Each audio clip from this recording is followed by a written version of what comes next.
stuff will make you a goddamn sexual tyrannosaurus. Just like me.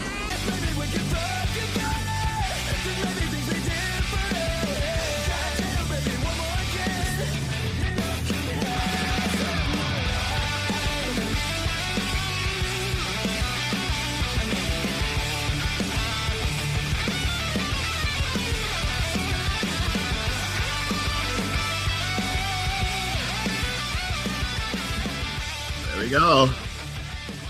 What's up, guys?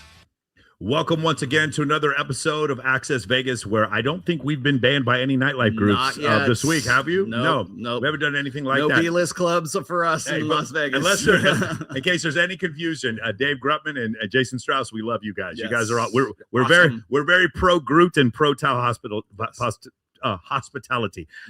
So anyway, guys, we got a bunch of stuff coming up. Just to let you know, I'm going to be driving to San Francisco for the Super Bowl. I just bought a Cybertruck, so I'm going to drive out there. Vegas. Babes in Toyland FHM party is going to be February 5th in San Francisco. If you guys are interested in going to that, go to babesintoylandcharity.com. There's a charity there. It's going to be called Babes and Ballers while we're there. Additionally, that Saturday night is going to be Shaq's Funhouse. I believe Live Nightlife is going to be handling that. I'm not sure. Fountain Blue. And then there's going to be several other parties that week if you guys want to come out. Some of the most fun stuff you'll ever do, nights of parties, one after another. And you guys might be saying, well, how do I get tickets to all these parties? The way you get tickets, step number one, here's what you do.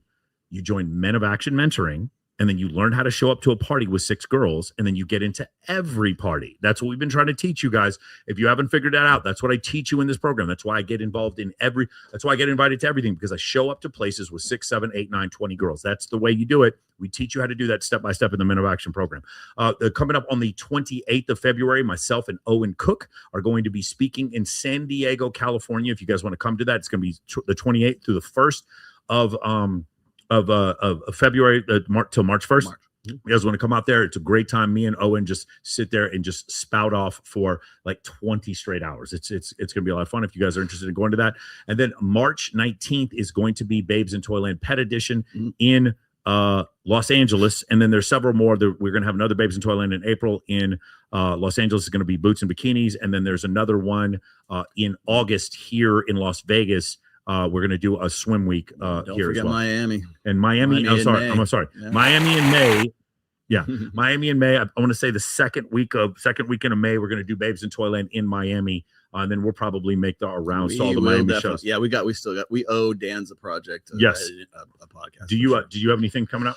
The only thing I have coming, or the only announcements that I have right now is number one is on Saturday at 8:30 a.m. Pacific and 11:30 a.m. Eastern time. I am now back to doing Rule Zero again. So if you want to listen to a Red Pill panel show that really talks about real Red Pill subjects, that we're picking it back up again.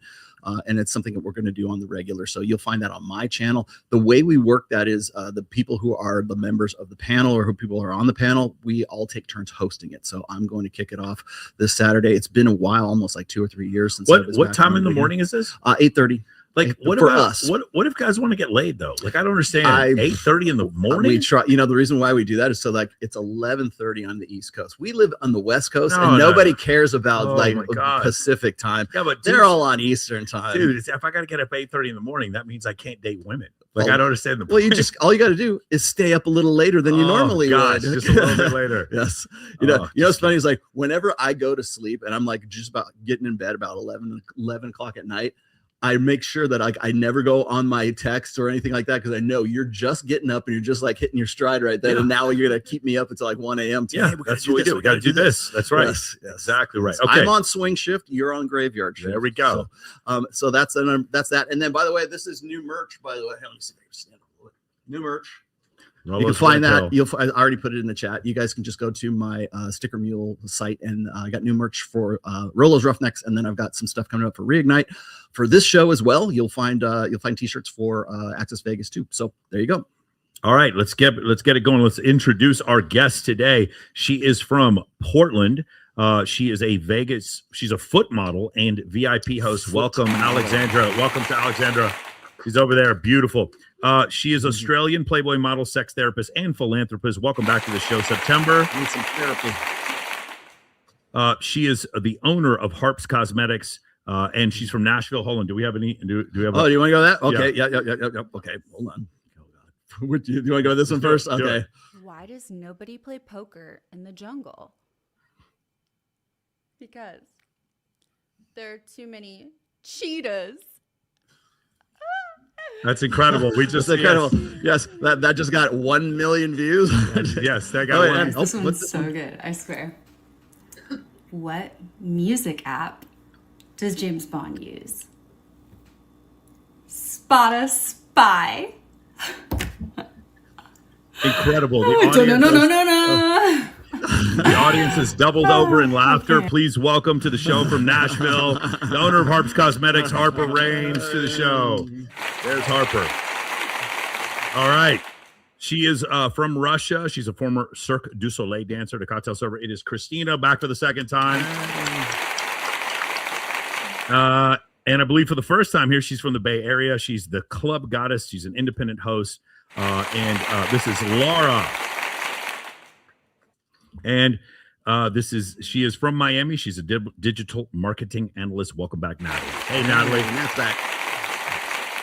Okay, so if you guys have seen, because we have 6 white women here, Fresh will be here. So the way it works is with Fresh. If you guys don't know how Fresh works with white women, when you put 6 white women in a room, he just apparates. He doesn't even travel into the room, just a puff of smoke, and then there's Fresh. Yes. That's how it works. So just wait a little while. Fresh Because just got off an Fresh airplane. is dark. He's under the bed dark. See, you could say that. I can say that. I can't say because he gave you the pass. Because he has the he's pass. I don't as have the dark pass. as I am white. So He has the pass. I don't have the pass.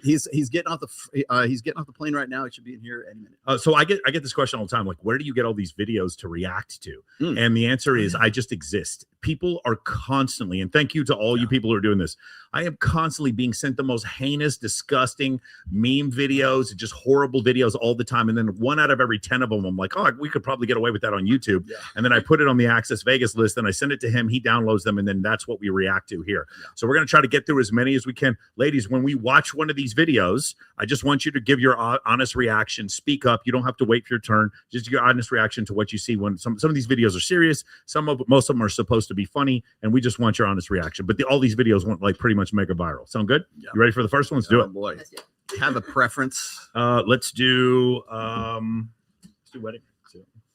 Oh boy. Okay, let's do that one. You're looking to see if I got it. There it is. That's it. All right. A ring, and the amount of men that try to talk to me has gone down by like 80%.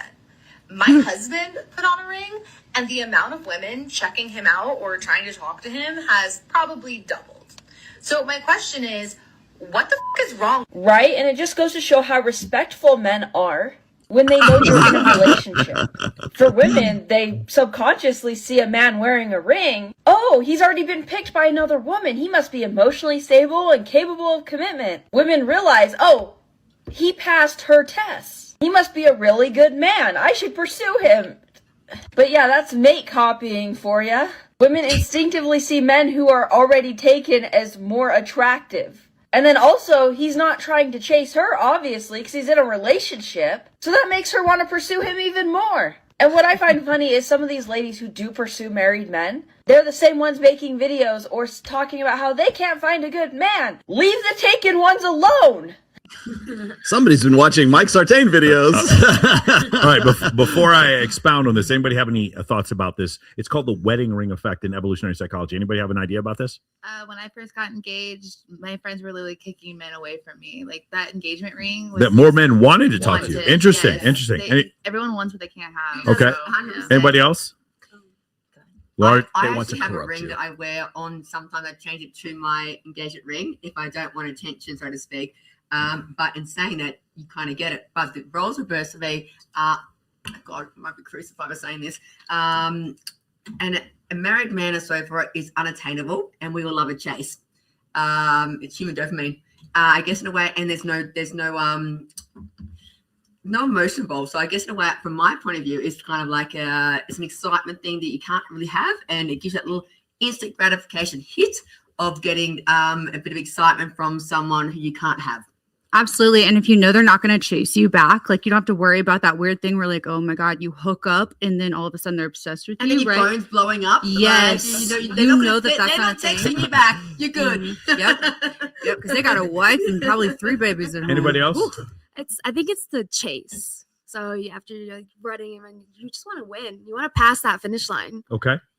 So when I was married, my ex-husband did definitely have this, had a wedding ring, and the women were attracted to him like no other. I am not a jealous person, so I like to watch it happen because it's like, oh, you just want what I have, loves it.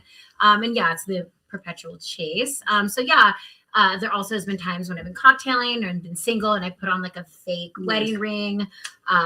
Sometimes now I look back and kick myself, but like at the time I was like just trying to just like work and be in my flow or whatever. But yeah, the wedding ring effect on both sides is prominent. Okay, so Can confirm. okay, there it is. They won't leave them alone. Yeah. So here's kind of the major difference.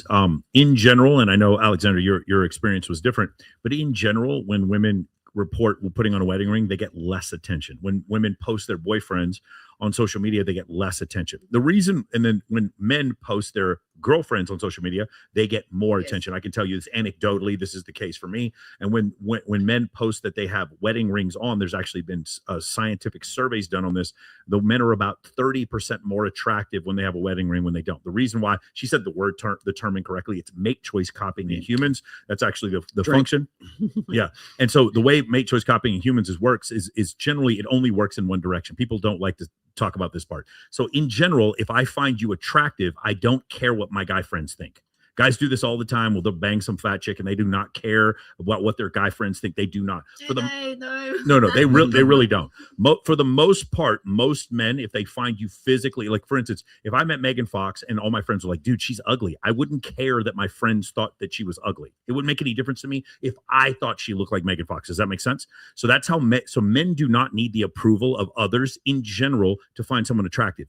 In general, women can find a man physically attractive, but an average looking man who other women find attractive, more women find them attractive. Again, the phenomenon is called mate choice copying humans. We say the term pre-selection, and there's tons of data showing this. So that's where she's getting kind of confused. My favorite part about that video is, do you see how men are just respectful whenever you're in a relationship? No, honey, they're not respectful. No, they're not respectful. Are they not quite. respectful or are they just cheap? Like, do they see that engagement ring and then think like, oh my gosh, wait, I couldn't afford that rock, so like I'm not even gonna try? In general, men do not want to follow other men's penises. That's kind of what it is. And in that case, that in general, that's what it is. Like in general, men are just not like, hey, I want the more penis girl. They want the less penis girl. And so that's the reason why they're not going to go after it. Can I add to this? Go ahead. So basically from what I've learned and read or whatever, it's not so much that, so say a guy is hitting on a woman and she's like, no, I'm single. I'm okay. I'm all set. They will continue to pursue her. They will not take her rejection as a boundary, but they will respect a man that they don't even know. Okay, well, she's got a man. Okay, I'm going to respect a man and a boundary before a woman setting a boundary with, hey, I'm single and I'm all set. So really, it's more them respecting an imaginary guy than a woman's boundary. It's partially that, but it's also like you're taken. So like anyone here you've been a published model, when you show your boyfriend, you just lose a bunch of. It's trust me, men are not hitting on Megan Fox because they respect Machine Gun Kelly. No one gives a fuck about Machine Gun Kelly. No one respect listen, I've lived here for Does he have a wedding ring on? I've lived out here for coming on 15 years, and guys will hit on whoever I'm dating, and it's like they don't respect shit. They don't respect guys that they don't know. It's not a function of respect. It's a function of I just don't want to chase after someone else that where some other guy's penis has been. I'm going to be honest with you. I'm not telling you it's right or wrong. I'm just telling you that in general, that tends to be the case. Like, for instance, ladies, who here wants to date a virgin? Anybody? Hell no, absolutely not. Okay, cool. I know I can show you. I show you 100 guys that do want to date a virgin. There's a very big difference. It's a massive double standard. They're all on Twitter. Go ahead. I saw this thing about the other day from a guy and a man in Australia. And I love this whole thing. We have this judgment, so it's about women who've got body count, so to speak. Yes. There we go. And you know what is this? I love. And he's mem. Is mem? How do you say it in USA? Mem. Whatever. He goes. I don't care if the girl's got low body count. I'd rather have a high because I want good sex, and I get that. So I'm like, he gets as well. When we shun people for having high body count, I don't know about you. I'm single. I like good sex. So for me, I would rather have someone in the bedroom with me or people much better than me who have our experience, who are going to do it because I want a good time. So I think that the whole that thing is kind of different. Well, I don't want to add a body that doesn't have an experience. That's not. All right. Okay, teach me some new tricks. Wow, that's crazy. We're listening to women say that they enjoy being with men who are sexually experienced. That's crazy. I can't believe that. That's so nuts. I can't remember who was saying that you need to have women want to sleep with you. I can't remember. There was some guy in the internet who was saying that. I don't remember who it was. I'll dig it. I don't want to walk you through it. Do it. No, I was gonna say I know there's research for. I want to say it's not David Buss, but it's the other guy. Steven Stewart Williams. No, but, Jeffrey Miller. No. It's David Costello. David. What's this contemporary guy? William Costello. No.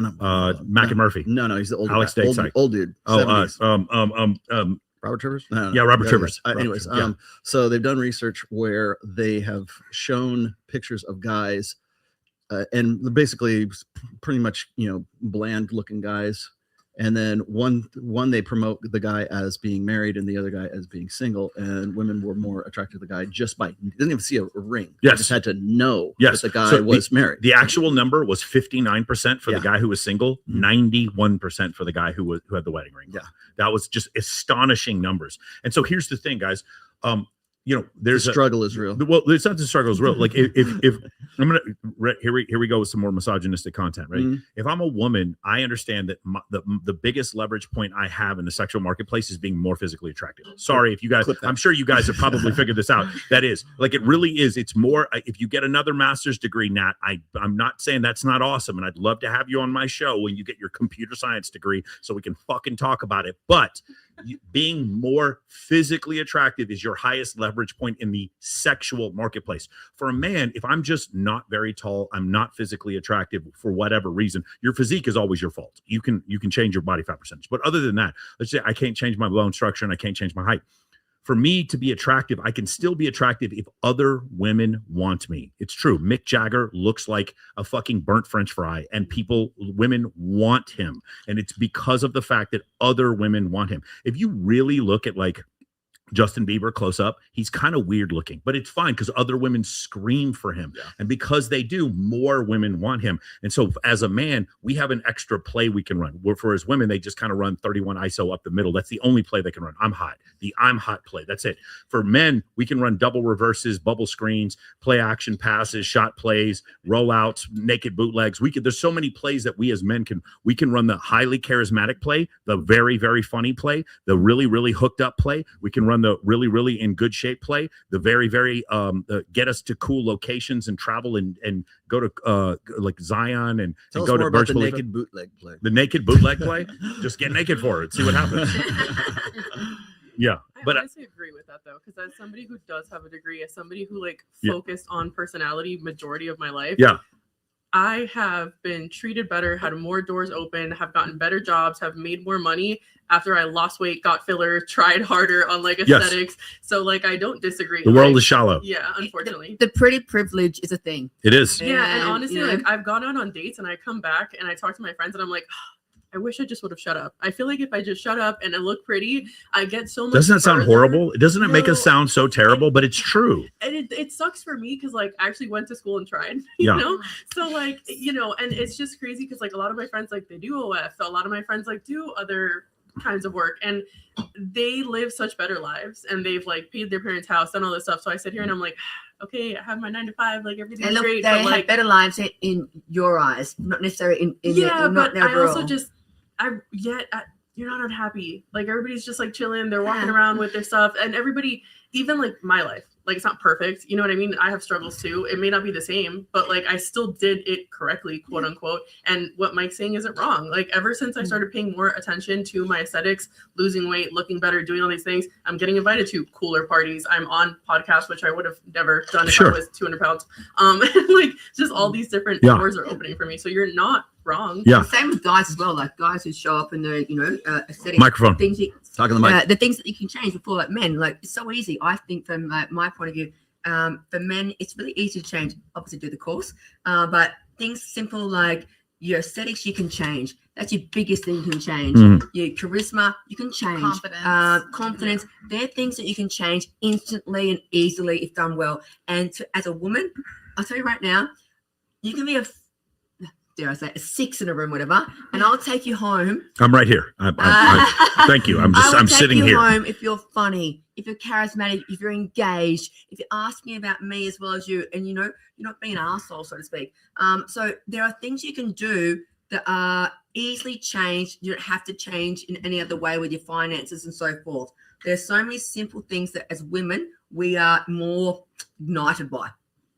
Yeah. Again, many more plays men can play, many more plays men can run to generate attraction. Women don't have that many plays. They kind of had one play. Now, once you get past that initial interaction, now just because you're pretty, that doesn't mean I want to have kids with you. I want to get to know you. Then in that case, the fact that you're a caring person matters. But in the beginning, and I use Scott Galloway for this quote because Scott Galloway agrees with us on nothing. Yes. But he will agree with us on this quote. And this quote is, when I met my wife at that hotel in Miami, I wasn't thinking about how she had great genetics or how we could be incredible parents or whether or not she was a Republican or Democrat. I wanted to have sex with her. With that 19-year-old woman. Okay, so Miami she was. So hold on. Look, before we go on, I found out she's not 19. She's when they met. She was 26. Oh, okay. Yeah, no, I looked it up. But I'd heard that before too, and then I went and I did some research on that. But anyway, the reality of the situation is, when it goes back to that, he was like, in the beginning, it's shallow. It's not that humans are shallow.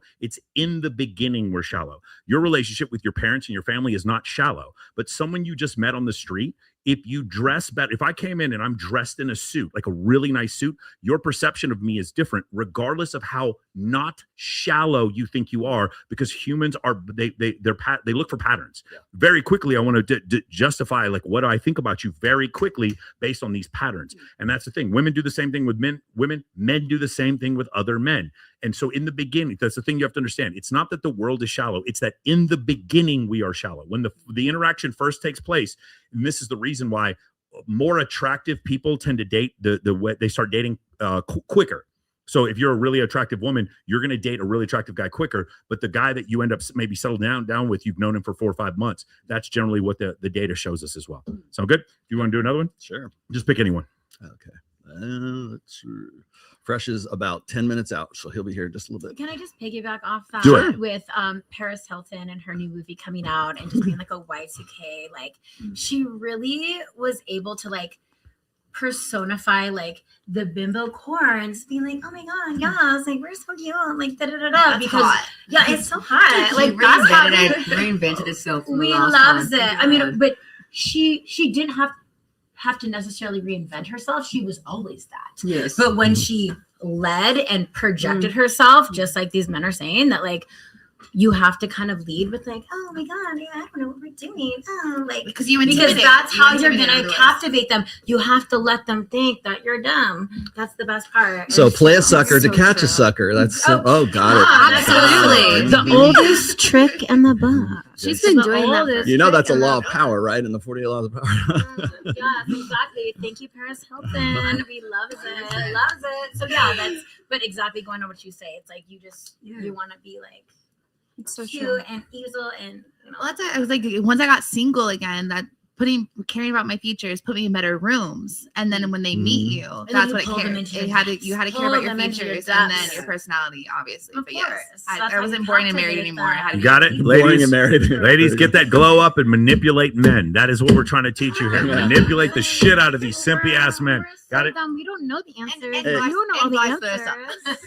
You know the answers. Nico, go get Fresh. He's out. He's here right now. Right here. Let's do this. Do this right here. Okay, hold on a second. You know, just type the word K. Yeah, I know. I'm just doing it alphabetically here. I got it. And I slept with his uncle. Look at that guy. Would you want to maybe go out sometime? I don't think so. Another boring nice guy. We should say something to him that will ruin his life forever. I know just the thing. Hey, nice guy. We saw you try to ask out that girl and fail miserably. And we have some advice. Yeah? Don't change anything about yourself.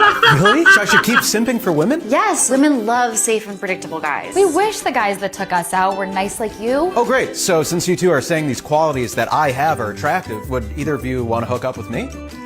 No. We only shaboink non-committal guys that make us fight for their attention. But we wish we were attracted to guys like you. Oh, thanks. I was just about to stop seeking the validation of women and start putting myself first. But instead, I'll just keep being the safe, nice guy that women don't have to worry about breaking their hearts. Exactly. So you see, never listen to women when it comes to dating advice. That's because women have no idea what they want. When girls say they want nice guys, they're talking about qualities they're looking for in a long-term relationship. They're not talking about the type of guy that they're actually attracted to. Listening to women, not even once. Ladies, what do you think about this? Go. I love this so much. It's so true. I love it. I can't believe I've never seen it before. I absolutely love it. Check out the Content Machine if you guys are looking for them. They're really, really good. I never know what I want half the time. Like, do I want Raising Cane's, Chipotle? Like, I can't make a decision on food. Yeah. So how do I make it on men? So this is, it's a great point, guys. A great way to lose weight is to ask your girlfriend, where are we going to go eat? You will all die of starvation. You'll never eat anywhere. There'll never be any sort of thing done. It's incredible. That's why I need you guys to lead and pick. Duh. Exactly. And then we have the free will to be like, no, that was wrong. So fix it. Yes, for real. Then no matter what you do, you are wrong. So just know that if you want to eat, you're going to have to force your girl to pick something. And then when she's there, she's like, I'm glad we came to eat here, even though she told you that you were stupid for picking it. But just don't listen. That's the trick. What do you think? So no nice guys. But what about let's see. Well, I think it's kind of similar. How about to, like, this? When we were talking Concept about, like, among Go on, right? How about this? Man, that women love playboys, that sort of thing. It's true that women discriminate much harsher against virgins than men. There was a gap where women's kind of ick at the whole virgin thing. Men also exhibited it, but women's, it was a bigger one. Oh, that's so interesting. Yeah, it makes a lot of sense. But then their optimum was very similar. We're again talking like 1 past partner, 2 past partners, 3 past partners, 4. That all looks pretty swell. The decline starts after above average, where we're talking 7, 8, 9. As you pass that, like, this male, he's slept with more women than most men will sleep with in their lives. That's when we get the plummet. And it's like the willingness to date a man who has slept with like 20 women, 30 women. That's what, And it's, you're saying personality cues again. Yeah, it's like odds on how likely is this guy going to be to never cheat on you and never want to cheat on you, that kind of thing. Very low probability. And then also like how likely is he to take you seriously and be interested in you? Okay, first question I have to ask you guys. Boy, do I raise have a your lot to say. Raise your hand if you know who Chris Williamson is. Raise your hand if you guys have ever seen Chris Williamson. That's so wild. That is so wild. He's like, that's what, probably the third biggest. No, stop. That's probably the third biggest podcast in the world. You guys have never seen Chris Williamson. That's crazy. That's crazy to me. Okay, Chris Williamson used to own a nightlife group, and he's a male model. Who here thinks Chris Williamson hasn't slept with 20 women? Oh, he has. Not to shut up. I've never seen him with a woman. Okay, So let's just. No, Chris Williamson 100. The idea that Chris Williamson hasn't been with 20 women while he was saying that was hilarious. Now, here's the main issue when it comes to that, so we don't get too bogged down by this. You know what fat people often report? They would prefer to not be fat. You know what broke people often report? They would prefer to not be broke. Do you know what women prefer? They would say, I would prefer to not date a player. Do you want to, the women will always say, I prefer not to date a player. Do you know that if you survey women who are dating a player and you say, would you prefer to date a player? Even they're going to say, I would prefer not to date a player. This is the greatest example I've ever seen with Mackin of just like reporting, like irrational reporting. There is no reason to listen to this. I agree. I agree that the survey results are that women did not like men who had sex with 8 ladies right here. You're dating a guy and then you find out he's had sex with 8 women in his life. Who here's dumping him? Raise your hand. Okay, thank you. My point. This is absurdity. What are we doing here? Oh yeah. So that's Chris Williamson right there. That's Chris Williamson. That's the host. Again, I'm not here trying to make. He's done more than 8. Yeah, I'm not trying to make fun. I'm not trying to make fun of Chris. We love him, but yeah. he looks like that and owned a nightlife group, and you're telling me he's been with fewer than 20 women? Get out of here, bro. This is what I'm talking about. It's like it's good for me, but not for thee. It's the wildest stuff I've ever heard. Of course, women like players. They just don't want you to know that they like players. Ladies, is it attractive if a man is loyal? Ladies, raise your hand. Is it attractive if a man is loyal? Yeah. Awesome. Ladies, have you ever seen a woman date a man who wasn't loyal?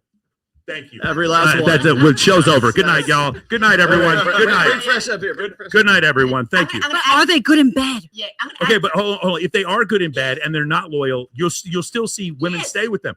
Being loyal isn't attractive. It's what you want in a long-term partner. It's not attractive. Ladies, who here thinks you have a husband and he reads a lot? Is that attractive? Raise your hand if that's attractive. This is nonsense. It's not attractive if he reads. It isn't. It's comfortable if he reads. What's a trap? That does not make you sexually stimulated him because he fucking reads. That is crazy. What is he reading though? If he's actively trying to educate himself and like grow and expand in his knowledge about life, universe, whatever, that sounds like a terrific long-term partner. That's not attraction. Guys, you meet a guy and your vagina gets wet. That's what I mean by attraction. You guys keep describing something else. Hey, also, can you two move down fresh? Can you right here? Attraction for me. It's called sapiosexual, where you're attracted to a man. Yes. It's like Intelligence has nothing. Like Andrew nothing Huber, to do man. with Like, it. what the fuck you saying? Although, if you're reading The like, Rational Male, that could be an aphrodisiac. I'm with you, That's but, a whole but I'm different with you for a man you're already attracted to. I agree with you, but not in general. Go ahead, fresh. Move over here. Can you guys move down one? I think also attraction is, being authentic and honest. So if you can be authentic and honest and say to me, like, you're a player, we're doing this as we're just a thing, so to speak. That's attraction to me. Not playing me, to have good sex with someone and all that stuff with boundaries. Yeah, agreed. Except no, that's not. I think that's what you feel comfortable with, someone you're already attracted. Ladies, if you're not attracted to the dude and he reads, you don't give a shit about him. If you're attracted to dude, again, ready? Here we go, Laura. Let's play. Let's play a game. We go up to a 7-Eleven. Okay, you and me are going up to 7-Eleven. You're like, hey, I want to go inside and get some gum. Okay, we walk up to the 7-Eleven and a homeless guy. He smells really bad and he's overweight. He comes up to you and he's like, hey, I just want to let you know, I read a lot. I read a lot of books. Hey, I just want to let you know I'm very loyal. I'm very loyal. Like, how long till you have sex with him? That would never happen. Oh, no. One more time. It would fucking happen. But the problem is, in your situation, you're not attracted to him. So the fact that he's loyal and the fact that he reads means nothing. The prerequisite is that you must be attracted to him. Then if he reads, it's okay. Then if he's loyal, it's okay. But the problem is, here's why you guys are, I'm sorry, I hate to blame this, but you guys are ruining men when you say this shit, because there's a bunch of guys out there who need to get in shape, who need a deeper fucking voice, who need to learn how to talk to women. And instead they're going off and reading and telling women that they're loyal, and it's ruining their chances with women because they're listening to this bullshit. Pardon my French. Women are not attracted to men because they're loyal. They're attracted when they have a man that they're sexually attracted to and he's loyal. That's awesome because that makes him a good what? Long-term partner. But what makes you a good long-term partner is not the same thing that makes you attracted.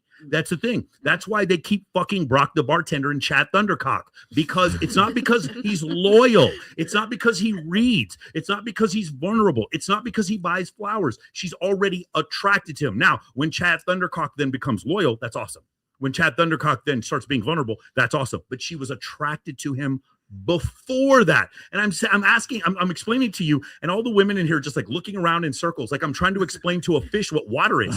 Guys, you need to listen to what I'm saying, because if you don't, it's like if you don't grasp this concept, because it's like, wait, I could be a guy. I'm grasping it. I'm grasping it. So like a homeless guy and a mid guy. So a mid guy could like read a book and put on some like intellectual. That's charisma. Right. That's not it. But okay, that's charisma. But at least a mid guy can like read a book and like capture a chick versus like a homeless. Okay, guy.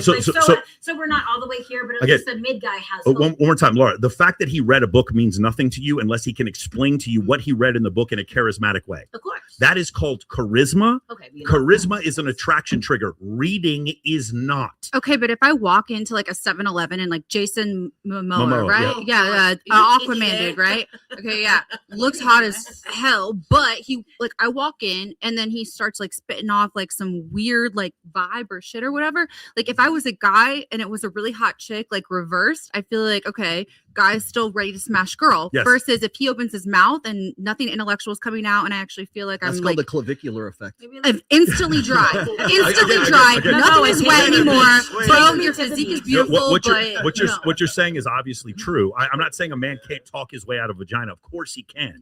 But my point is, he has a better shot than average guys because he is Jason Momoa. Well, I was gonna say I feel like men need to be more well-rounded than women in order for women to find them attractive. Let's play a different thought experiment. Jason Momoa, whenever he goes and meets a girl, he's like, "Hey, it's so great to meet you," and then he just listens to her talk for hours. Is it possible he's going to get laid?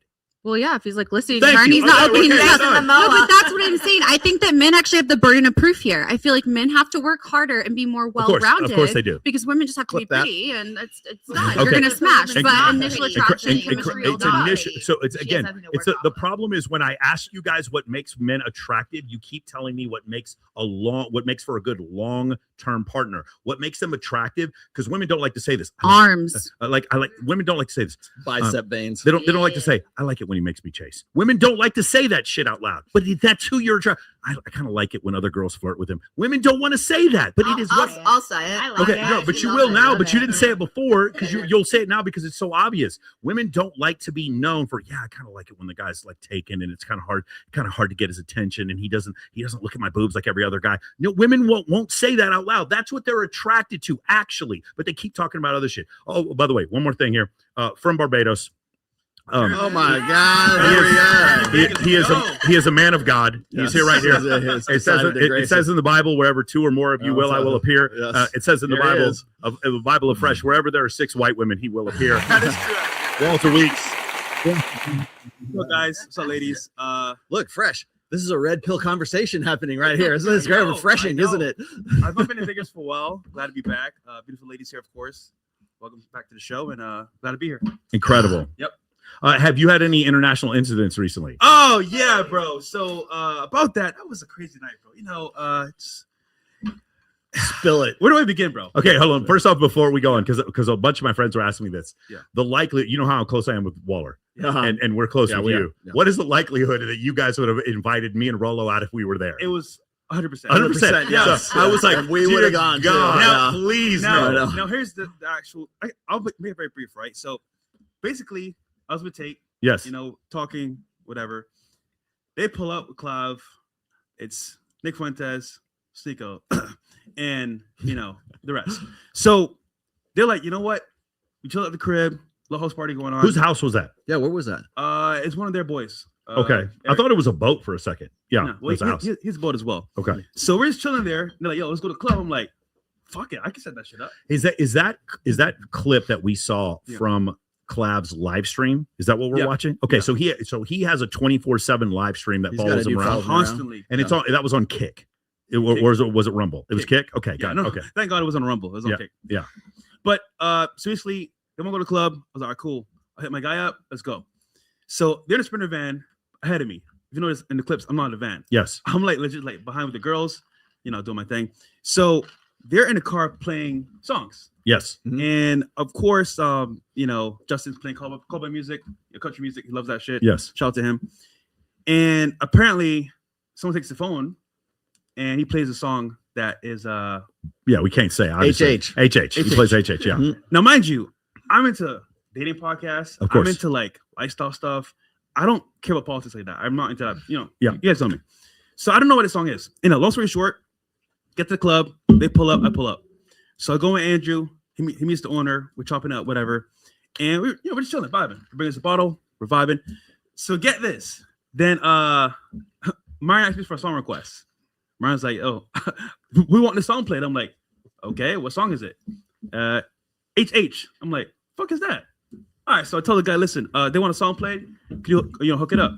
So what happens is the guy goes over, they airdrop him the song, and it's played. They airdropped him the Yeah. song. Now, mind you, I don't know where the song is, bro. Yeah, so just so we're clear, Just so you know, this I don't- is obviously not on Spotify. No. You can't get this on No. YouTube Music. No.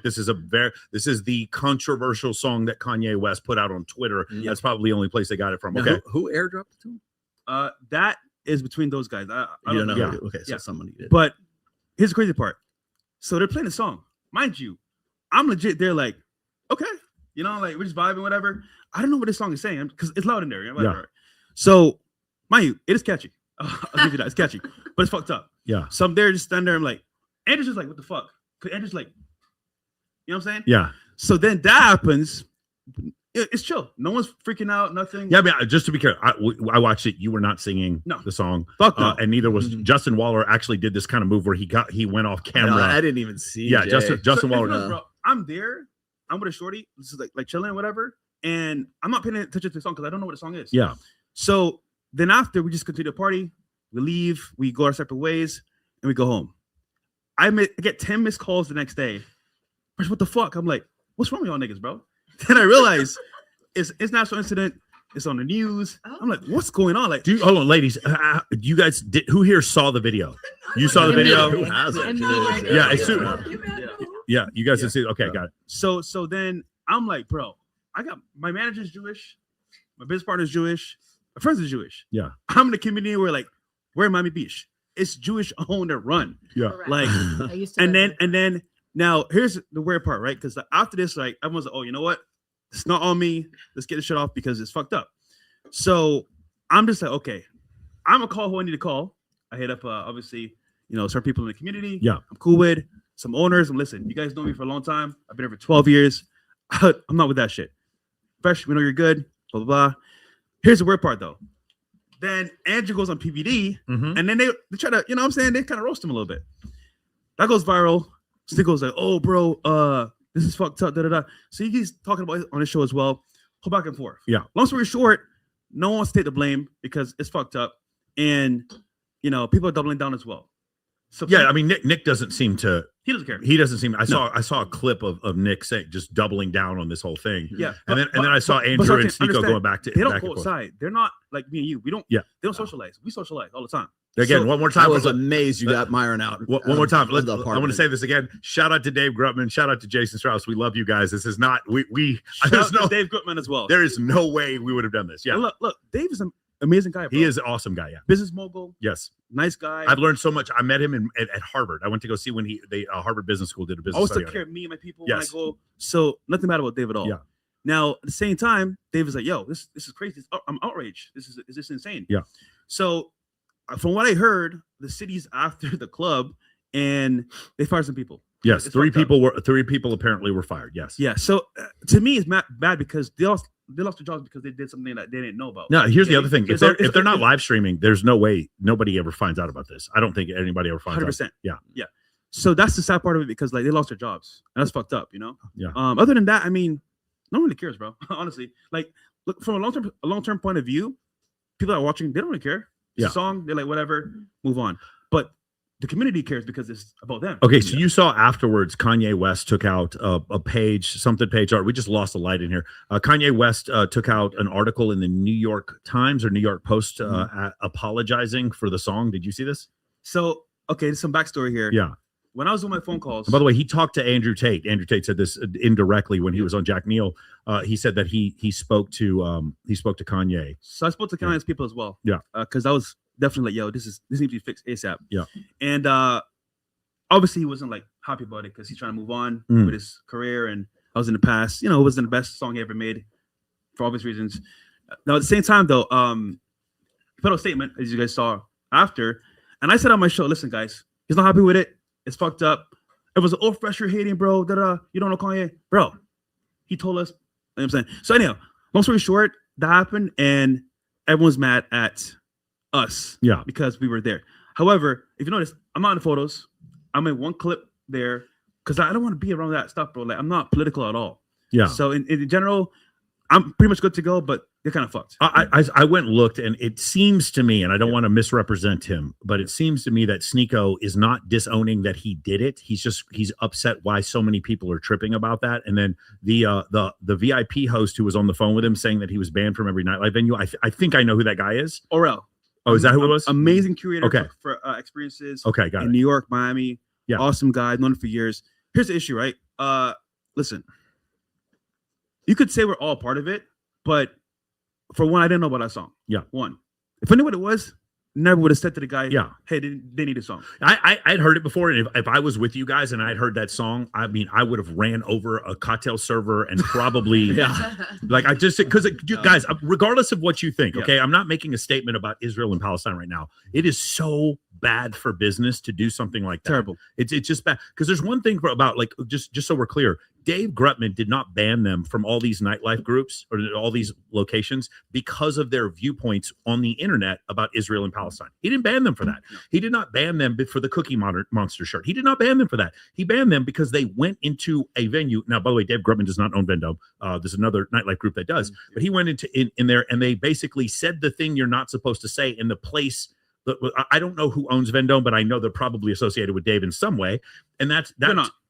Well, I'm saying they're not. They're French Arabic. But okay. But just at your point, imagine I go to your backyard. Yeah, that's what that was my point. And I spit in your face. Yes. Yeah. Not only do I spit in your face, then I slap you. Yeah. You're gonna be pissed off, right? And then you complain. Well, what about my First Amendment rights? No one banned you for what you said on Rumble and Kick. Okay, we're not making a statement about that. Nobody banned you for what you said on Rumble and Kick. Nobody banned you for what you said on YouTube. Nobody banned you for what you said on Twitter. They banned you because you went into their venue and you it's one thing to talk shit on the internet and another one to go to somebody's house and threaten their kids. Like that was a little bit different. I know it's an extreme example, but you can't do that. Fresh heard a song before. Listen, nigga, this needs to be said straight because you're retarded. I live in Miami. It's my home. Why would I play a song like that in Miami? It's retarded. Like, guys, do you understand? I'm not political at all. I think it's retarded as well. I'm into making people with connections, value, and getting girls. That's it, bro. Yeah. All other shit is retarded, bro. Yeah. So long story short, bro, that happened. I had to make some phone calls, tell people what happened behind the scenes, and we're good. But I think Clive went to go meet Dave and David Ehorn for a meeting. They understood what he's doing, his content. He's a kid, bro. He's 20 years old. Yeah. So he didn't know what's happening. Single's doubling down. That's on him. Myron doesn't give a fuck. Andrew's focusing on business now. Yes. And Nick is just like, fuck it. We're doing the movement, whatever. I am like, bro, this is retarded. Yes. I don't want no part of it. I was just there with Andrew, and that shit happened. That's pretty much it. Yeah. Yeah. Crazy, man. That was a wild international But incident. I'll say this, though. If I wasn't known before, nigga, everyone knows Speed Out, bro. It's Yeah. crazy. I was gonna say, And wow. I was in the gym, right? And this guy, this Jew, is like, yo, bro, listen, Fresh. We talked to you. I was like, okay. He's like, bro, come real quick. So we talked. He's like, listen, I know you're a good dude. I've seen you around in Miami a lot. Yeah. I know you're not like this, but your boys, it's on site. I'm like, yo, it's on site? What does that mean, bro? So I don't know. At this point, I'm not in that shit. That's on them, and they can do what they want. But that's what the other thing I want to say is like Myron has been very loyal to us. Obviously, you guys. This is not a judgment on him. I'm just saying we would not have done that. Like that is not something we would have been a part of. Crossed my mind. And when I watched the first thing I look for, everyone else is looking for Andrew Tate. The first thing I'm looking for is Fresh and Waller. That was the first two things, and nobody talks about this. Waller's walking off. You are not singing the song. No. I saw that, and I was like, okay, this is. And by the way, to his credit, Fuentes and Myron have both said this. Don't fight this battle. They're trying to fight a battle. They don't think everybody else should join in because you're going to get canceled. You will get canceled for doing something like this, rightly or wrongly. I'm just saying that, like, when I saw that, I was like, holy crap. Because my friends were like, oh, man, we should have been in Miami. And I'm like, fuck no. You see the Brandon Carter video? If you want a PR crisis, translation, that's where you want to be. Brought to you by Casamigos. Yeah. There you go. Did you see the Brandon Carter video? No. Yeah, Brandon was like, hey, listen, there's things that me and Myron disagree about, but it's like Waller was like, hey, wish you were here. And Brandon Carter was, LOL, glad I wasn't. That's what he said. So I'll say this about Myron, right? Yeah. Stand-up guy, one of the best in the industry. Yes. Hardest working.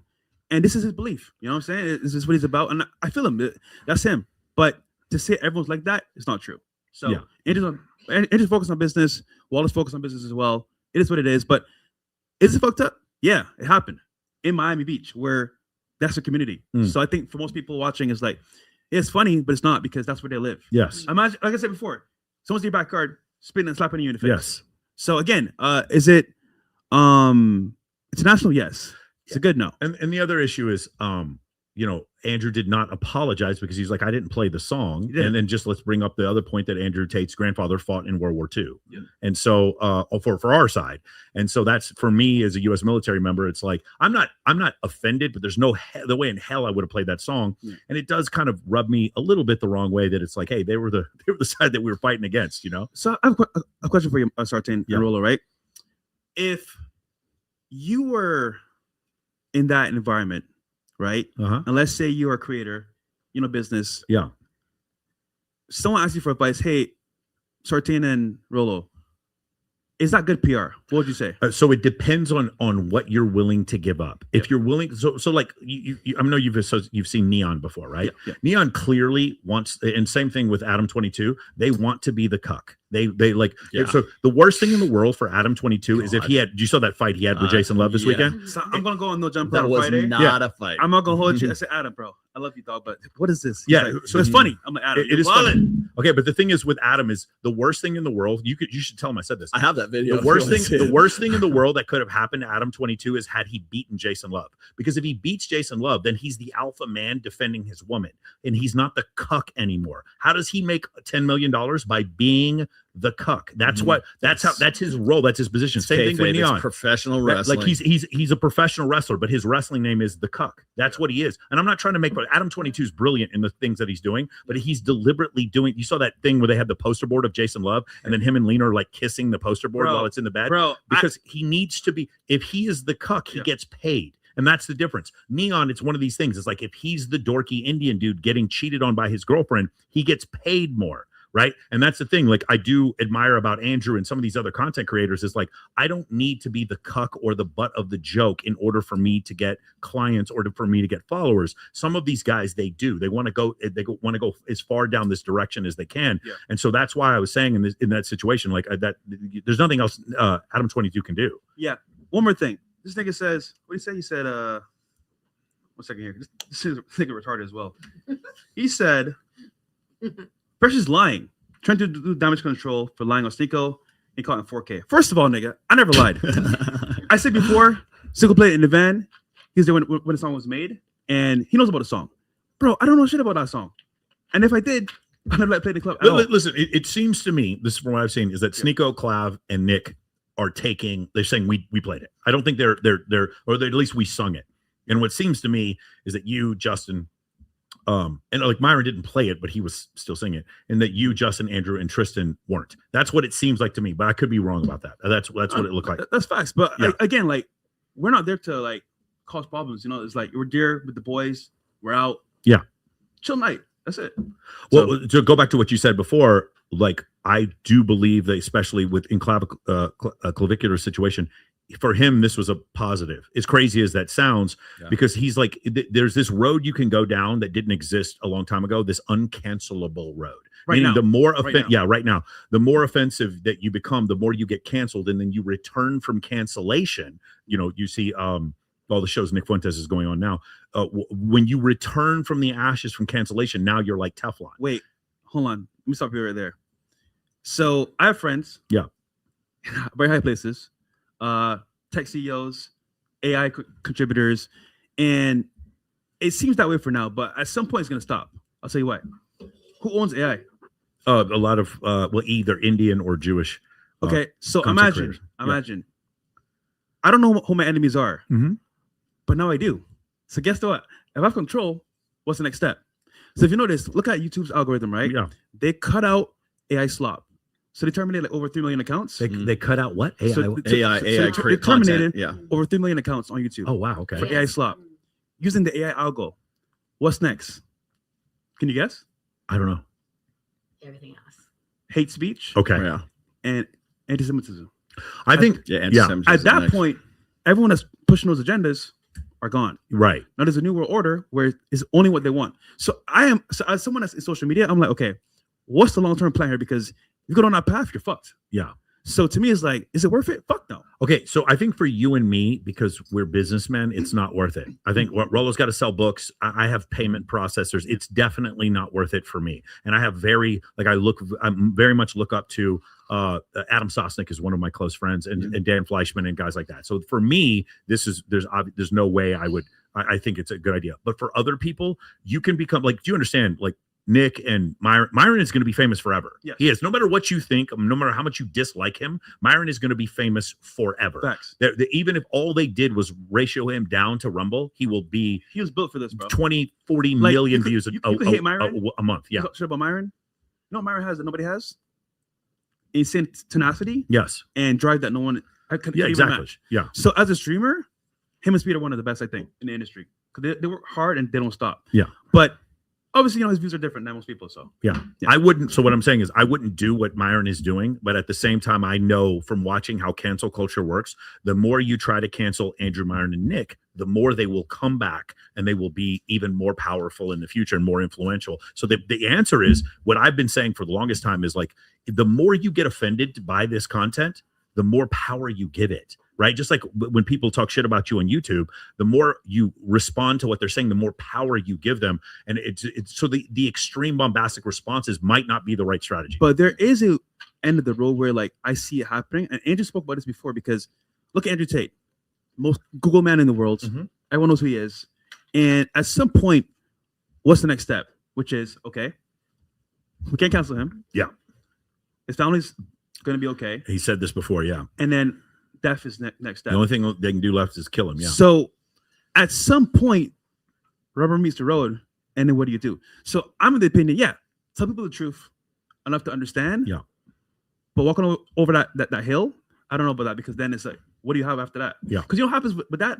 As a creator, your audience is like, go down this road, go push this agenda. But then it's like, hold on a second here. If you die or you like fall off, you're gonna say, oh, you're retarded, you're dumb, haha. I'm gonna watch somebody else. Is that smart? Yeah. So I get it. Die for your cause, be a martyr. But to me, bro, I'm trying to live with Fox the Hose, man. Like, all that shit's cool, but like, nah. Well, I was gonna say is like we're looking at like censorship right now. Yep.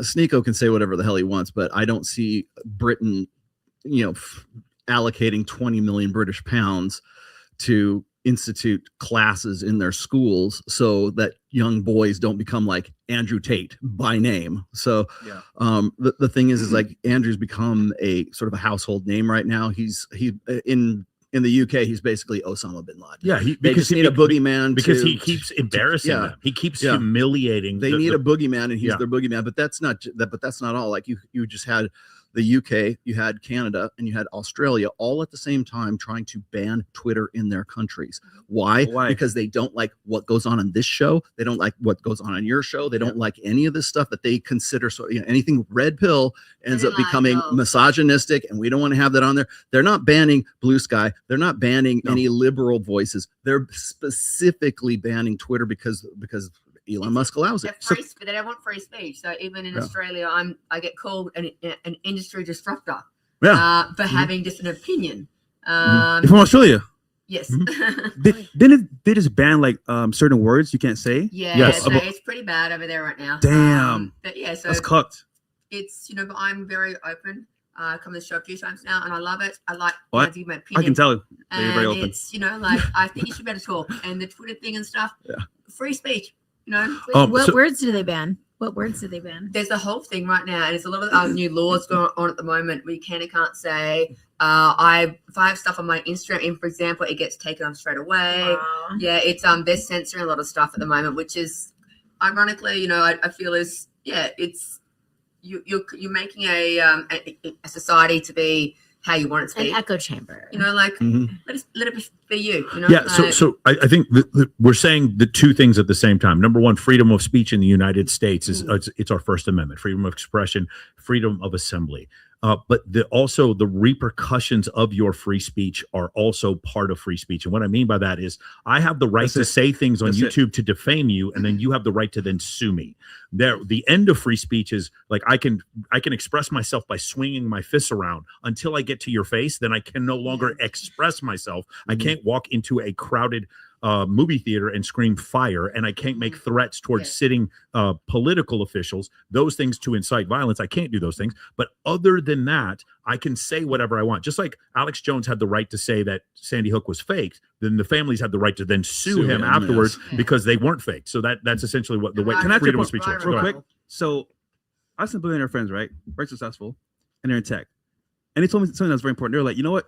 You can have free speech, say whatever you want, but you want to have paid speech. And I thought about it like, okay, I get that. But then they also mentioned to me like, saying whatever you want comes with a price. So is it worth what you're getting in return? Yes. And honestly, man, like, do people really care? Because look at it. We're all fucked, bro. Like, think about it. The dollar is going down. Gold and silver is up. The economy is going down as well. What's the angle here? Because to me, it's like, if you're not making money for your family, what are you doing? Yeah. So if it's bad for business, why go down that path for you and your family? What do you think happens if they do the exact same thing at a nightclub in London? Oh yeah, no. It's jail. Arrest. It's arrest. It's absolute jail. Yeah, probably for life, probably. And then, yeah. But again, I just question for the audience, like, if you have a family to take care of, and this is your sole way of making money, why do that to yourself? You know, and even as far as like just having content, yeah, it's cool and funny, but like, at what point do you say, you know what? All right, what's the real value here?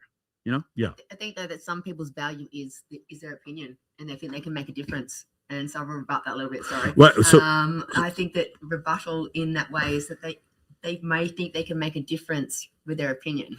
Well, okay, so I've met people at the very top, right? Mm-hmm. They look at us as like ants. They don't give a fuck about us. However, here's the question, just to add to your point. If I had the power, you're on a microphone telling people about my power. Yeah. You don't have a military army. You don't have any real power to attack me. It's useless. But no one had that at the start. So even, for example, like when I come and do these shows, I'm doing it for a reason. I've got a charity and so forth in Australia. My voice getting out, even so small, I help. I think I could hopefully help or do something. Right, but here's the problem, and I think he's kind of getting to this, is that you if I come on here and I do a podcast, and on the podcast I'm like, hey guys, I need you to listen to audiobooks at double speed. I need you to start drinking a gallon of water every day. This is when you do your cold plunge. This is how I want you to do 5-day splits on your stretching. Here's your reading list. I would get 50 views, 20 views on YouTube. No one would give a shit. Okay, if I come on here, views, hold, time on. That's my point. It's not about views for me. Let me finish. But if I do this, if I say instead, it's like feminist 304 gets destroyed by red pill content, then I get 100,000 views. So what happens is the algorithm rewards me for being more bombastic. The algorithm rewards me for being ostentatious. And so if the views are all that matter to you, then you don't care about being banned from Komodo. Right? That's what I was saying before. But go ahead and finish what you're saying. Finish off this, right? So, and that's what I'm saying is, what's important to you and your audience? Now, truth is important. Dating, we need to know what the facts about women and men. Making money, business, very important. However, I think attacking people in general or communities does have some value to critique, but to go at them to attack their actual people, and then what comes for that?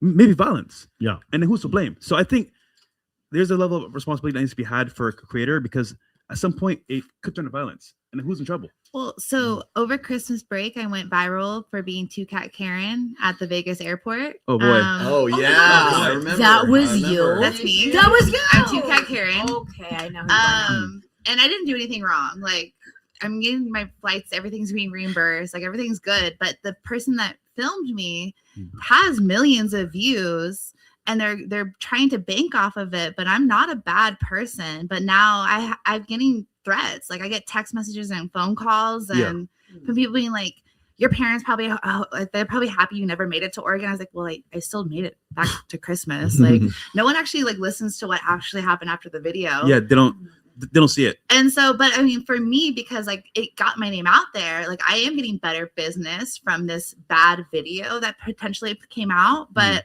I'm not a Karen either. Like, I'm not 2Cat Karen, but it's interesting on like how you use it. Like, how are you going to use the viral video, The PR. I guess.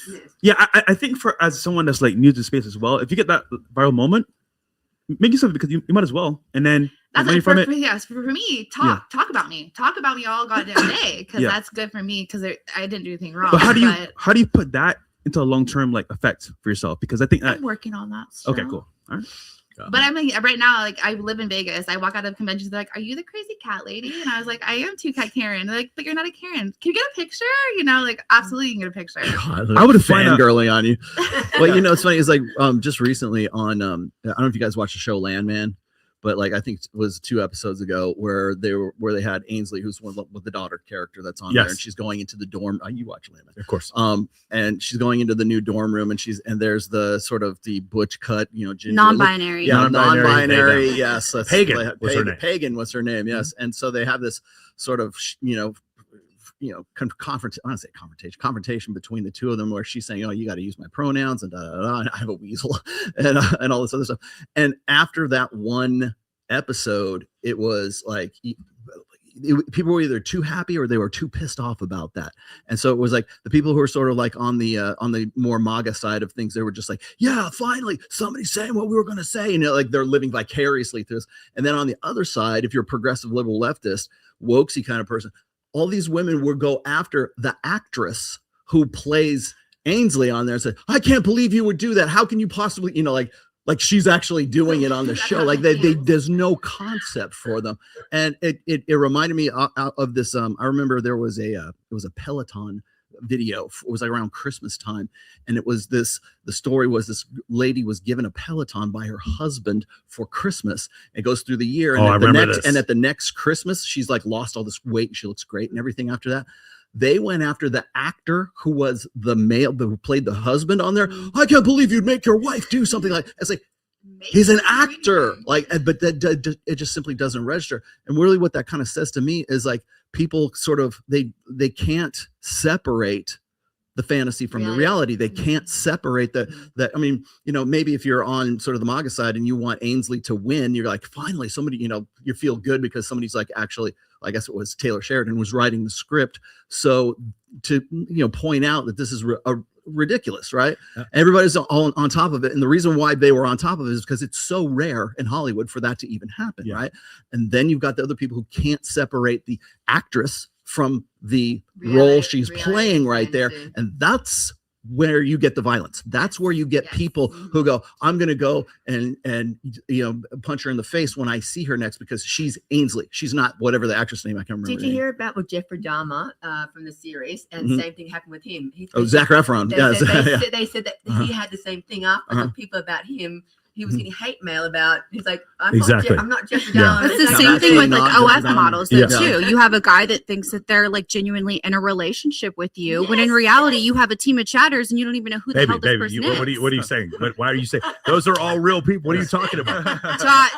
Dot. Please, every OF creator in the city, don't kill me because of what she said. That's oh my god. Also, I think it pulls into public figures, right? Like sometimes chatters? You have chatters? What are those? We don't necessarily separate the fact that like, hey, public figures also have a role where they're like in an actor position, right? Like it's all persona. Maintaining, persona, your image and what your followers, fan base or like business base comes down to. So we don't give them enough credit for that. I'll give you a great example of this. Chris Williamson, one time he posts this, he posts a carousel on Instagram, and the carousel, the very first one of the carousel was talking about how astrology was fake because it is. And he was showing all this data showing that astrology was fake. And then, he was showing a study. He said, Chris Williamson said nothing. He just showed the study. What do you think it said in the comments? You're wrong, Chris. Wait a second. Chris didn't say anything. He just showed a study, but you have to say Chris is wrong. Why? Because he's taking away your victimhood. He's taking away your identity. So Chris is wrong, even though he's showing something that is. That's because you can't tell people. You can't tell people facts without telling them how to feel about those facts. Yeah. That's why. So if that's one of the biggest problems I think you and I run into, or anybody who's in red pill space that is still sort of sticking to their guns and actually talking about intersexual dynamics still to this day. If you give stats, if you get figures, if you get research, you give data and stuff like that, people can't separate that from you telling them what to do. They think it's advice. If I say, what we were just talking about, the wedding ring thing, we've done these studies, blah, blah, blah. Women are more attracted to guys with a wedding ring. If I just say that in the most neutral, most measured, way of doing it, people will think, oh, you should go so you're saying I should go wear a fake wedding ring? That's what they will say because they think that you're giving them some sort of like, you're endorsing this, you're advocating for this. And it's like and if you don't tell them that, they will insert their own meaning into it. And that's how you get Ainsley and the Peloton. Yeah, that's wild. All right, you have this one, Fresh, this one's for you. Yeah. Here we go. Jesus. When I was a kid, the qualifiers for being a white supremacist were being white. That was like the main thing. Right now, white supremacists are a rainbow coalition. You want to pause it? Who is this nigga, bro? I did see this. I saw this week. Okay, so I don't have. Well, yeah, I saw this week after the. Who the fuck is this nigga, bro? Yeah. Started from the beginning. It's funny. No, let me pull back. Yeah. Okay, hang on. So when I was a kid, the qualifiers for being a white supremacist were being white. That was like the main thing. Right now, white supremacists are a rainbow coalition. The He's new got the Michael leaders Jackson song in of the white background. supremacy are 2 biracials from the UK, a Mexican from Chicago, a nigga from Sudan, and a Blasian from New York. Like, what is... Like, for niggas to be against DEI, white supremacy really did add in some diversity, equity, and inclusion. Hey, maybe in like 10 years, the leaders of the Hebrew Israelite movements are gonna be Timothy Chalamet and Chet Hanks. You notice he didn't mention anything about Jay Waller. That's pretty funny. What do you guys think about that? The diversity and inclusion. So DEI, I white did see supremacists. that. Yeah. I did see that clip, and I also did see the viral clip that was in Miami, and I thought it was hysterical because when I first saw the viral clip, I was like, wait, like half these people aren't even white. I'm so confused. I'm perplexed on what's Well, happening. I'll tell you what, they don't. I mean, other than maybe Nick, they don't consider themselves white supremacists. That's the issue. Yeah. And I actually I did live in South Beach. I worked for Dave Grutman, and so I'm familiar with South Beach and the culture. And Where'd you work? I opened Story nightclub. Whoa! I'm an OG. I'm an OG. Yeah. You know how it Story- closed? Of course. Unfortunately, They changed the laws in south part of South yeah, Beach, you right? can't go past. Yeah, Pink Taco is gone too. Oh, Yeah. heartbreaking. Good old That place- days. The good old days. Good old days. By the way, shout out to Komodo I've been and here 12 Poppy years. Steak. That big old $1,000 steak they got at Shout Poppy out to Steak. Irish Sarah. Yeah. We love you, girl. Yeah, like, Pink Taco is gone. Oh, it's so good, No. brother. It was Pink Taco was like the poor man's version of the peppermill. That's what it was. I have gone there with Donovan Sharp to Pink Taco. Ah. Back in the day. Yeah, I think you were with us. I said Who you doesn't went. love Yeah, a Hero Pink was. Yeah, Taco? Hero was I there took, too. I took Yeah, Aaron. yeah. I took Donovan Yeah. and Rolo to Big Taco. Pink Taco. South Beach. That was hilarious back in the day. That was good. Food Yeah. too. Good old times. Yeah. Okay, so the video. I mean, listen, bro. He's trying to be funny, but at the end of the day, man, you fight for your cause, no matter who you are. Now, color-wise, yeah, it's kind of funny, but I think that the guys that are very top, they don't see color. They just see like people that agree with them or are on the same level, and that's it. But color does matter, I guess, to people's like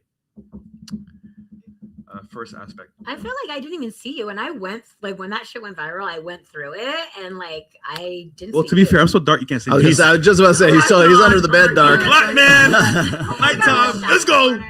No, but honestly, man, like again, my scene is not politics. It's more based on like connections, Yes. networking, and dating. That's where I Networking to make money. That's Yeah. why you should move to Vegas. You know what's crazy? I told her I actually might get a spot over here. Okay, Yeah. I know exactly. Come out this I got way. some realtors Yes, for you. Panorama Tower. You can move from one Panorama Tower to the other Are Panorama you guys Tower. a panorama? Are you a panorama?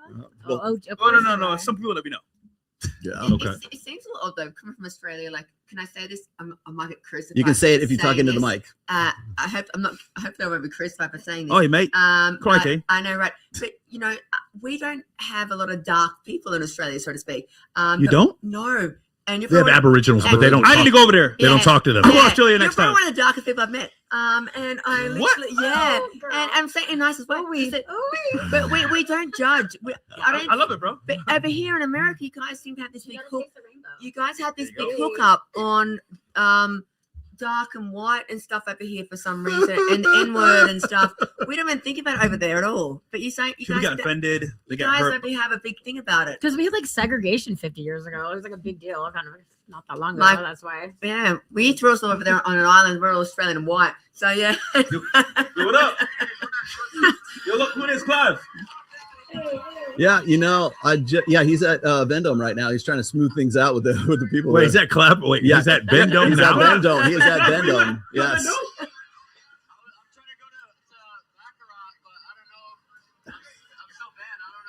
Wait, are you at Vendome? He was on Twitter and they were saying he was trying to smooth things over at Vendome.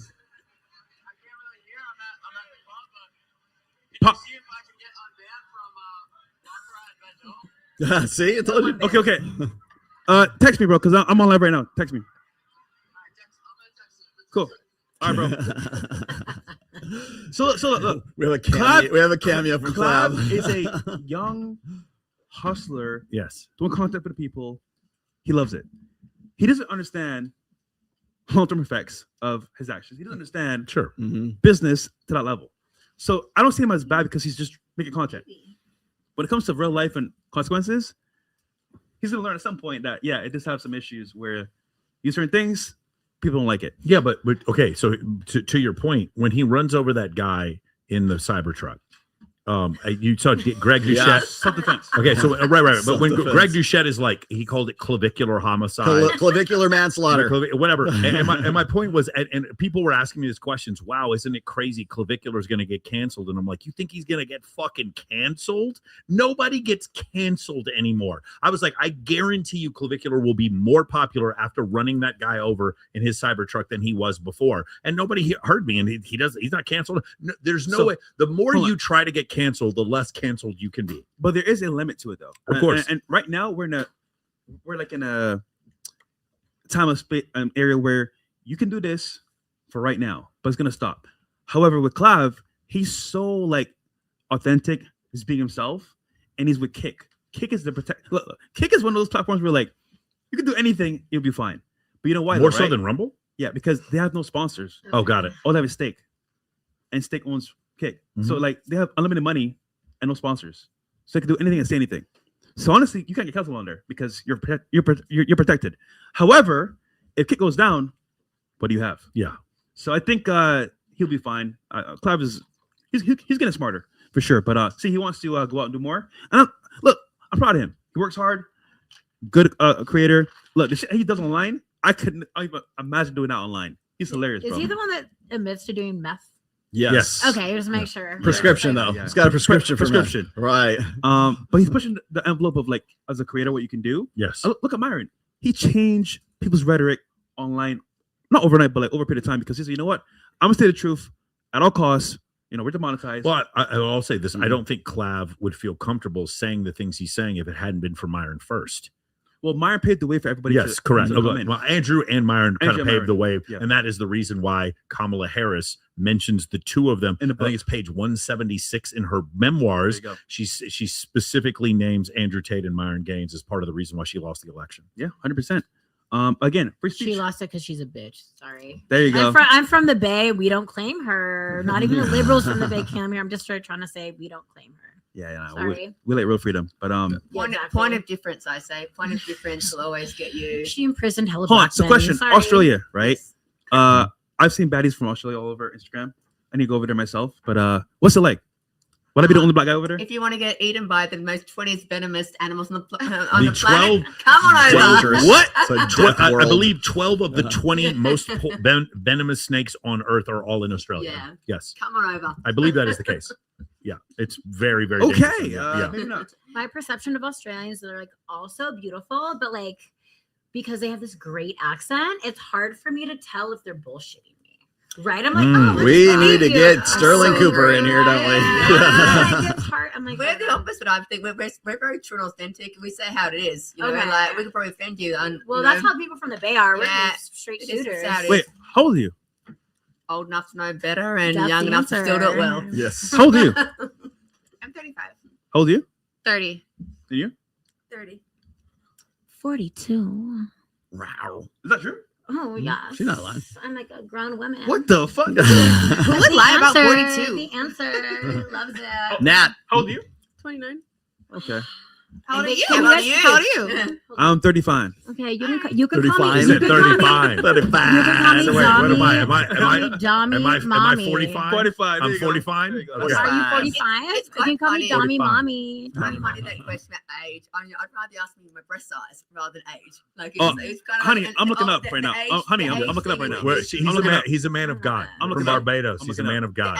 The age thing, I hate that question. You're not looking at my eyes. I'm looking at your heart. I'm No, looking but up right now. as a woman of a particular age, I love it. Like it's just really does feel. Yeah, but it it's feels still fucking like, great. I feel better great. question. Respectfully. Better No. question. That was it. I was never raised to feel. How many shameful about CCs? it. Now, at the moment, 1,400, hopefully going 2,000 soon. You know what? You have boobs? I couldn't even I tell. know, I right? didn't You know see that. How many surgeries? 3. Wow. What'd you do? Just boobs and what else? Just boobs. That's it? Yeah. Increase I've got- escalation. I've got a few others I'd like to do. I'd like to have my ribs broken. I'm in talks with a surgeon in LA about getting that done. But yeah, we'll see. That's next on What's the the horizon. goal with the surgeries though? Because I like the aesthetic look. I feel like same thing. When I feel good about how I look, I feel confident and so forth. It's not for anyone else. It's for me. Yeah, I just like it. You guys got Clav. We have September Summer.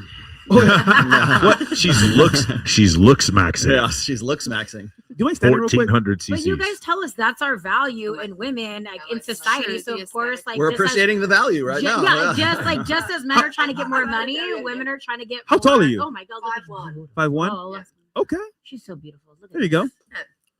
this. So listen, I'm all for people looking better. But at any expense, I don't know. You know, that's another question until. But yeah, if you're happy. Yeah, I'm not. No offense to them. I'm not going to break my face. Yeah.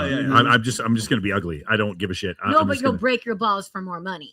for more money. Exactly, Yes, right. So right. that is like men are about money and women have to be about looks, and it is what it is. And so like women have to break our face to increase our value. And You guys sometimes are telling they us that. Again, let's reiterate. Let's reiterate.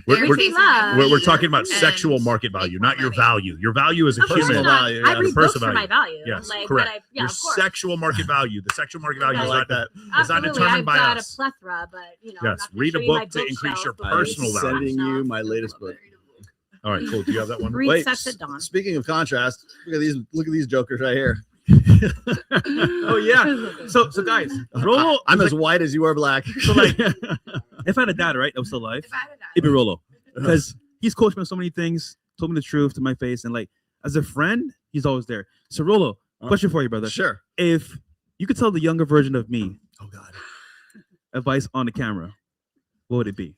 Advice on the younger version of you? Yeah, because like how young are we talking? Like 18, 15, Like 25? 25. 25. When you met me, yeah.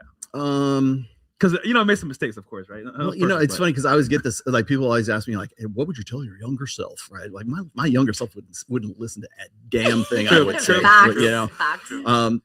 let's see. Buy Bitcoin right now and just like sit on top of Bitcoin. Chelsea Miguel? Yes. Charlie? Buy Bitcoin and stay on. I mean, because you're talking about what if we went back like 10 years or something like that. Yeah, buy Bitcoin. No, I mean, as far as like lifetime advice, just continue doing what you're like. You're in a good spot, man. I mean, one of the things that gets me is like when I hear like guys will say, well, don't follow any guy or any guru who you wouldn't want to trade lives with.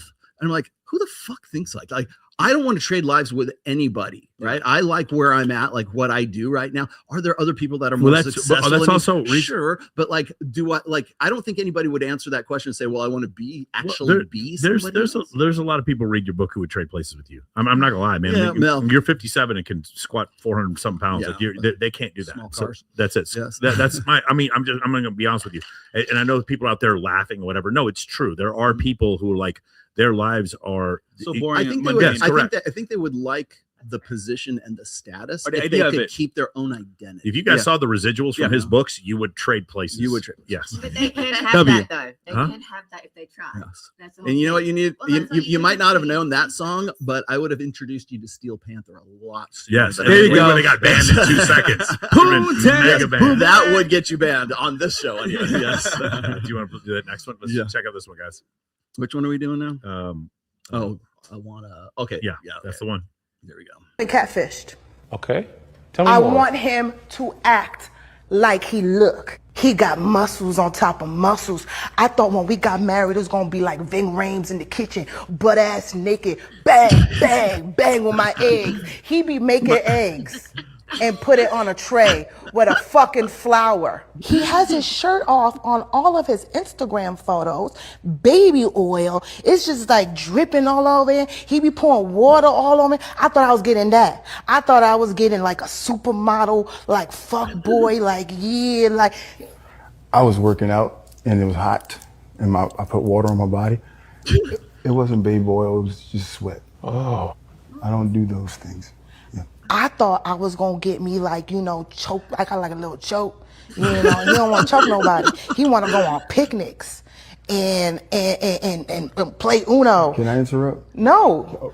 Listen, I want a picnic that leads to dick.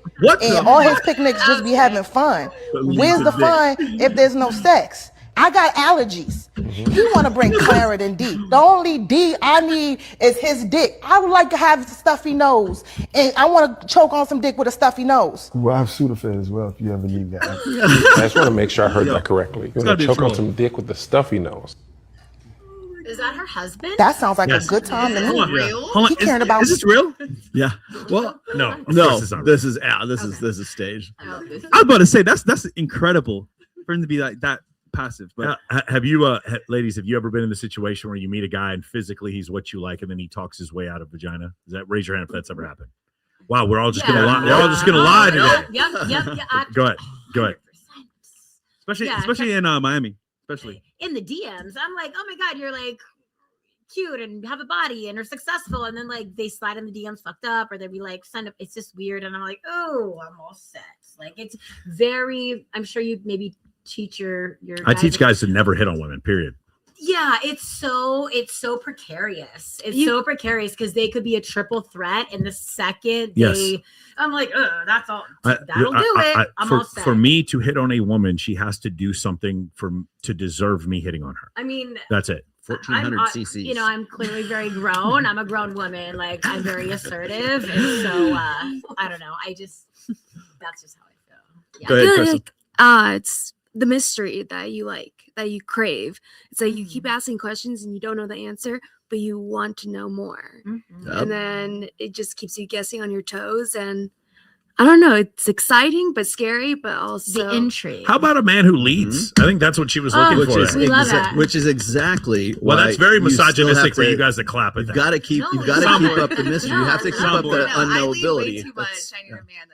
We love men. We love safe, divine masculinity. Like us, we love it. It's just few and far between. It's incredibly misogynistic what you just said. We're going to get canceled. What a patriarchal belief that men should lead. I just like. I mean, it's just. I feel like I run into that a lot in Vegas, where men look good and then they come up to me with confidence, and then 2 seconds after the initial approach, it just becomes so weird, and I don't know what happens or why.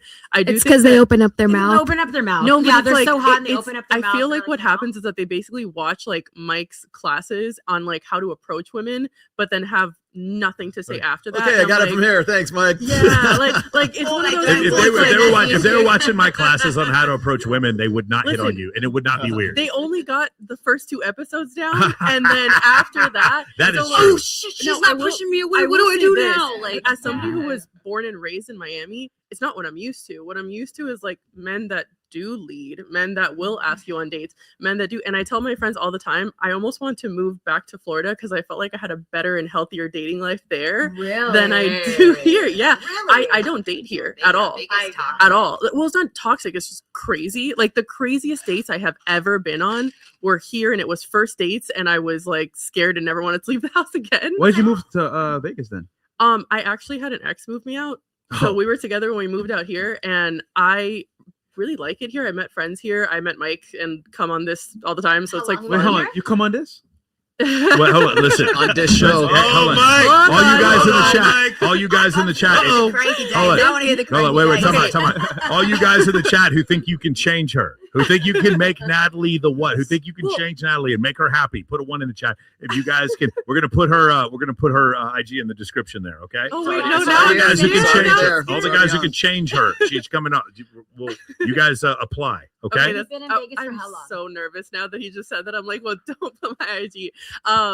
I want to say it's been over a year, and I just want to clarify if I'm coming on anything, it'd be his super hot girlfriend over him. No Yeah. offense. Wait, you have a girlfriend? I have no idea what you're talking about. Hey, what's going on, guys? What's happening? Huh? What's going on? I'm a man of God. I must miss a lot here, man. We'll talk later. We'll talk afterwards. You're a little late. Nah, I've been on the loop for a while. We'll talk So, afterwards. cool. We'll talk afterwards. Congrats, I was gonna say just more on that dynamic though. It's like whenever, like, okay, you know Clav better than I do, and I really want to like the guy because I have used his some of his videos and like my openers on The Rational Male. But like when I'm seeing him interact with women, it's like he's really, I mean, he's got the look, right? So women are intrigued by his look and they want to hang out with him. But it seems like when he's like trying to interact with them, it falls apart for him. Socially clunky, I like to call them. Yeah. Well, I've seen people say, "Hey, the reason why women are talking to Clavicular is because he has a streamer with him, and there's a big light shining on him." And then I've heard Clavicular say, "The reason I got rejected by a woman is because I was streaming." I'm like, it can't be both. No, it is both. I'll tell you why. We have a camera on you with a light. People think you're famous. Yeah, it's weird. Yeah. Girls are like, oh, who is that guy? Yeah. So by default, it's I'm gonna talk to him to see who he is. And then number 2 is, all right, he is clavicular. He's everywhere. TikTok, social media. So it's kind of like both factors, I would say. Sure. Yeah. What just out of curiosity, is it an iPhone on a gimbal and a light? What is it? What is he actually using? Last time I checked, it was a camera. It's an actual camera. Yeah, and yeah. But does he have it strapped? How does he Bluetooth it to be online? He has the lapel mics. No, I saw that. He's got the Sorry, Rode or DJI Rode mic. Rode Is DJI. he's not using an Osmo, is he? Is that what he's? You can stream from an Osmo. Last time I saw, he was using a camera. It's just so like a big camera. a big camera Yeah. on a gimbal, Like the movie and he's one. live streaming with a big camera. Yes, cameraman. That's He's okay. got his own- he's Well, got his wait, own can deal. I ask? We're talking about like girls rejecting him while he's streaming. Does he think it's like decent women or just in general? Because I feel like the women that you would go for that are quote unquote decent wife material, whatever you want to call them, I don't think they're gonna want to jump in front of a camera. Well, he while doesn't streaming. think there's any wife women. To that point, Right, but like Hold on. that's Hold what I on, mean. Like the Amy. girls that But are jumping to that in aren't point, that. if you're worth your salt, you're not gonna go on camera and say, "Oh yeah, here's my phone number." It looks kind of weird. So what I'll say is, he doesn't give a fuck. It's like meeting girls out in public. Look at your phone number, smash. That's it. As far as quality girls go, I don't think they'd be on camera saying, "Hey, so and so." So I think in that aspect in Miami, just purely fun. But Rolo, to your point with Clav himself, I think Clav is focused on content as terms of like talking to girls and see what happens. He's not focused on should I approach better. He's like, "Oh, I'm Clav. What's up?" Yeah, he's still funny in his voice. Yeah. I'm going to play this really quick because I thought this was pretty Looks matter so much more because your personality is correlated with your looks via the halo effect. If two people were into video games and one of them was good looking and one of them was not, the good looking guy might be, oh, that's really interesting. That's a unique hobby you have. Might be how someone will react, and they might call the unattractive person playing video games just a nerd. So people are going to perceive your personality, your interests, your hobbies vastly different if you're good looking versus not. So it's a direct correlation. It's easy to convince yourself if you're not an attractive person that this is not a metric that matters when it's arguably one of the most important for your overall well-being. So real quick, to add in Clav's looks with the clout, it's almost unbeatable. Yeah. Now, for sure. even not having a mouthpiece, like what you said, Rolo, it doesn't matter because he still has both those factors. Well, but to be clear though, if he had all three, he's the ultimate Chad. Well, so the thing is, I think everything Clav is saying is true for Clav. But the problem is, if I'm trying to teach Sandeep from New Delhi, who's 5'3", how to talk to women, I can't do the same things. He's cooked. He's cooked. Yeah, but he's not cooked. If he takes my course, I'll show you 100 examples where he's not looks cooked. back some point of view. Is a real thing. Yeah. Big dick energy. You don't have to have a big dick. You just have to have It is, but right. it is, Wait, but like, imagine, don't right? you want to back it up? You don't look the part. Boy, do I have the video for you. Right? Like, if you know how to use it, but it's all the Yeah, but even with the energy, if it looks terrible or not up to your par, then what's the point of having the energy? No, because I'm attracted to a certain type, but like there's a thing called big, like the way they talk. What's your the way type? Black men. I can tell. Yeah. Bam. I can tell. My last name's Compton Jackson. I'm like the blackest white girl you'll ever meet. We love Yeah. But like even this Indian dude, like he's a friend of my dude's. Like the way he talks and opens, like the way he moves, I'm like, I told him, I was like, you have big dick energy. And he was like, wait, what? I was like, I don't give a fuck what your size is, whatever. But the way he carries himself is big dick energy. Wait, stop. I got the perfect video. Size Segue into this. preferences are a bit of an emotional roller coaster, I think. The best study on this subject comes from Proust and colleagues. What they looked at was women interacting with real 3D models of various, penis-shaped objects and had them pick and choose which one they actually favored. In terms of length, it was 6.3 inches for a long-term relationship, 6.4 inches for a short-term relationship. If I'm correct, maybe 16 to 16.25 centimeters. And then in terms of circumference, 4.8 inches for long-term, 5 inches around for short-term, which is somewhere on the order of 12.2 to 12.7 centimeters. When men hear that, they typically think, oh, that sounds pretty good. That doesn't sound that big. And so this is kind of the peak of the emotional roller coaster where it's like, oh, things are really good. Things are really great. The view's fantastic from here. But then you look at men's perception, or at least their statement of their own size versus their actual size. And you see that men overestimate their own size by about 20%. So rule of thumb, men are usually about an inch smaller than they think, or at least an inch smaller than they say. That's quite a bit. 21% was the figure from the study I'm quoting. Where does that leave us? Well, in actual fact, the average man's penis according to a meta-analysis of 17 studies, is about 5.16 inches when erect. And that would leave 6.3 inches as about 95th percentile. That's about as common as a man being 6'2". It's not like really, really rare, right? If you walk into a lecture hall or an airplane, there's probably going to be at least one guy. A few guys, maybe, yeah. Exactly. There's going to be at least one guy who's at least that tall. So it's not like we're talking about some like freaky preference, but in terms of the frequency with which it's encountered, that is big, right? Like 5 guys out of 100. Yeah, a 6'2" man is a big guy, right? In the same way as 6.3 actually is quite big. And more interesting, and I think this is actually the most interesting part of the study, is that they also asked women to pick out from the array of models, and they say, you know, what's ideal, what's the biggest you'd seen ever, and what's the smallest you've seen ever. Very interestingly, most women had never seen a penis that big. And so they were exhibiting a preference for a penis size that was bigger than they had ever experienced. I would say that that's now the trough of the roller coaster where things are as not fun as they could be. Now, this is an ideal preference, and so ideally, most women probably would like to date a guy who's taller than 6'2", who's 6.3 inches. But because it's an ideal preference, they're likely flexible as to their minimum preference, which was not collected in this study. One insight, though, they did ask a very good behavioral outcome question. They said, have you ever broken up with a man over his size? At least partially over his size. About 27% said they had. So most women don't break up over this. Most women, this doesn't appear as a deal breaker, but about a third have had the experience of saying, you know what, I'm going to call it quits. The size is not working for me. Yeah, the size was one of the contributing factors, and I'm willing to say that to a researcher as well, right? Which is probably an underestimate. There you go. What do you think? There you go. Well, first of all, as a proud black man, yes, BBC gang, we up. We're up, BBC gang, we're up. That's all I'm gonna say. Yeah. Wait, are we measuring over or under here? Like, you know the difference, right? Like, I have no idea. No, I don't know. What's the difference? you know, Explain it to me. adds a little extra if you go under than the. Is that what you should? Okay, that's what. Yeah. They're It's the visual inch. Yeah. It's the visual. Yeah. Are you measuring from the bottom of the base to the top of the Thank base? you. Got you, girl. Exactly. Like, I'm just curious. But you know what's crazy about like dick size? Like, if you're measuring your dick, isn't that kind of weird? Like, what does that matter? But you guys have done I that feel since like you guys every were single one of you teens. have. I never did that shit. I don't know. I feel like I've heard a lot of these boys do it. You Never have did it. it. You have it compared to something. I've Is it heard the remote control. I've Is it heard the from water a poll. bottle? I did a poll and I heard the truth. So I'm good with that. I'm Was that- sorry, you did a poll like on Twitter or like with No, a group No, chat? from the women that he went out with. I did a survey. I'm like, did you I did a just send it in a survey group chat and I have heard them great vote? news for my survey. I was happy about it. You know what I'm saying? but that's it though. And what race for all your friends? All right, man. Come on, man. We gotta know. I like white girls and Spanish girls. There you go. We heard. That is- Oh, well, while we're on that topic, hang on. I got a super chat here I got to get to. Natalie, what's your nationality? Michael knows I have a thing for Asians. Oh, there you go. That's so funny. I'm Cuban and Venezuelan. My mom's side, the Cuban side, has Chinese in it. Chama, que bola. Estere. Ya tú sabes. You got me with I said it. The first time I was like, It's Miami vibes. Yeah. It's funny. Oh, God. Here, wait. That's like super Cuban. Definitely not.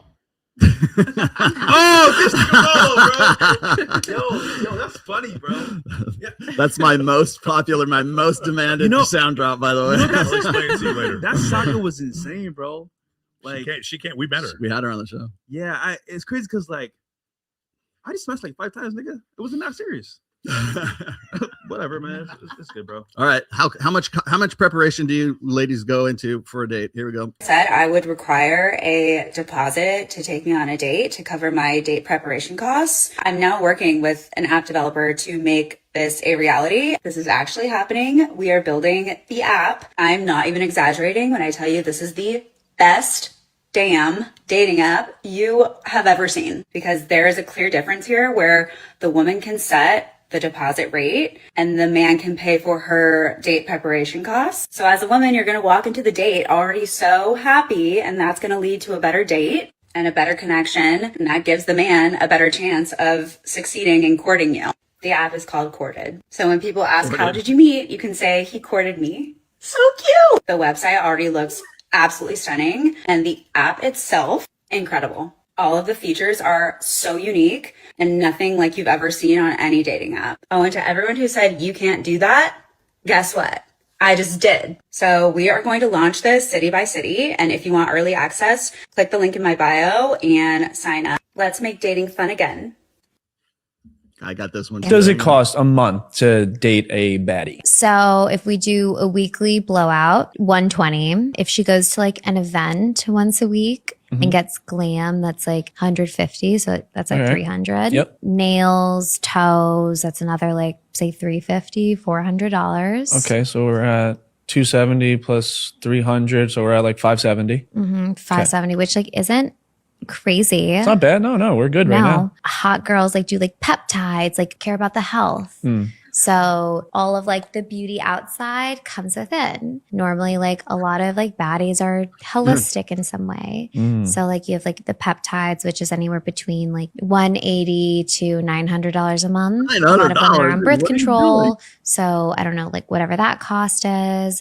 Then you need like hormone regulation stuff. So whether it's like ashwagandha, melatonin, or whatever it is, like supplements. Fun fact, a lot of hot girls are on a semaglutide. So I think that's like somewhere between like, again, like $250 and like $1,000. Okay. You are keeping track? Yep. Okay, great. Oh, therapy. Depending where you go, it's like $300 to $500 a session. We're going once a week. Yeah, a little like once a week. Okay. For the weeks that she skips, she probably has like an astrologist, which is like $350. $350 for your astrologist. There you go. $500 a week. When we travel, because obviously we're in heels, you can't really take the subway everywhere, and also it's like dangerous. So Ubers. So Ubers, the experience of an Uber XL. or Black. Ooh. All right. Quarterly is where it gets like, you're like, oh wow. Because you have like maintenance, like Botox, filler, injectables, hair. Every time you Okay. go to the hair salon, That's like the worst $800 to $1,200 every quarter.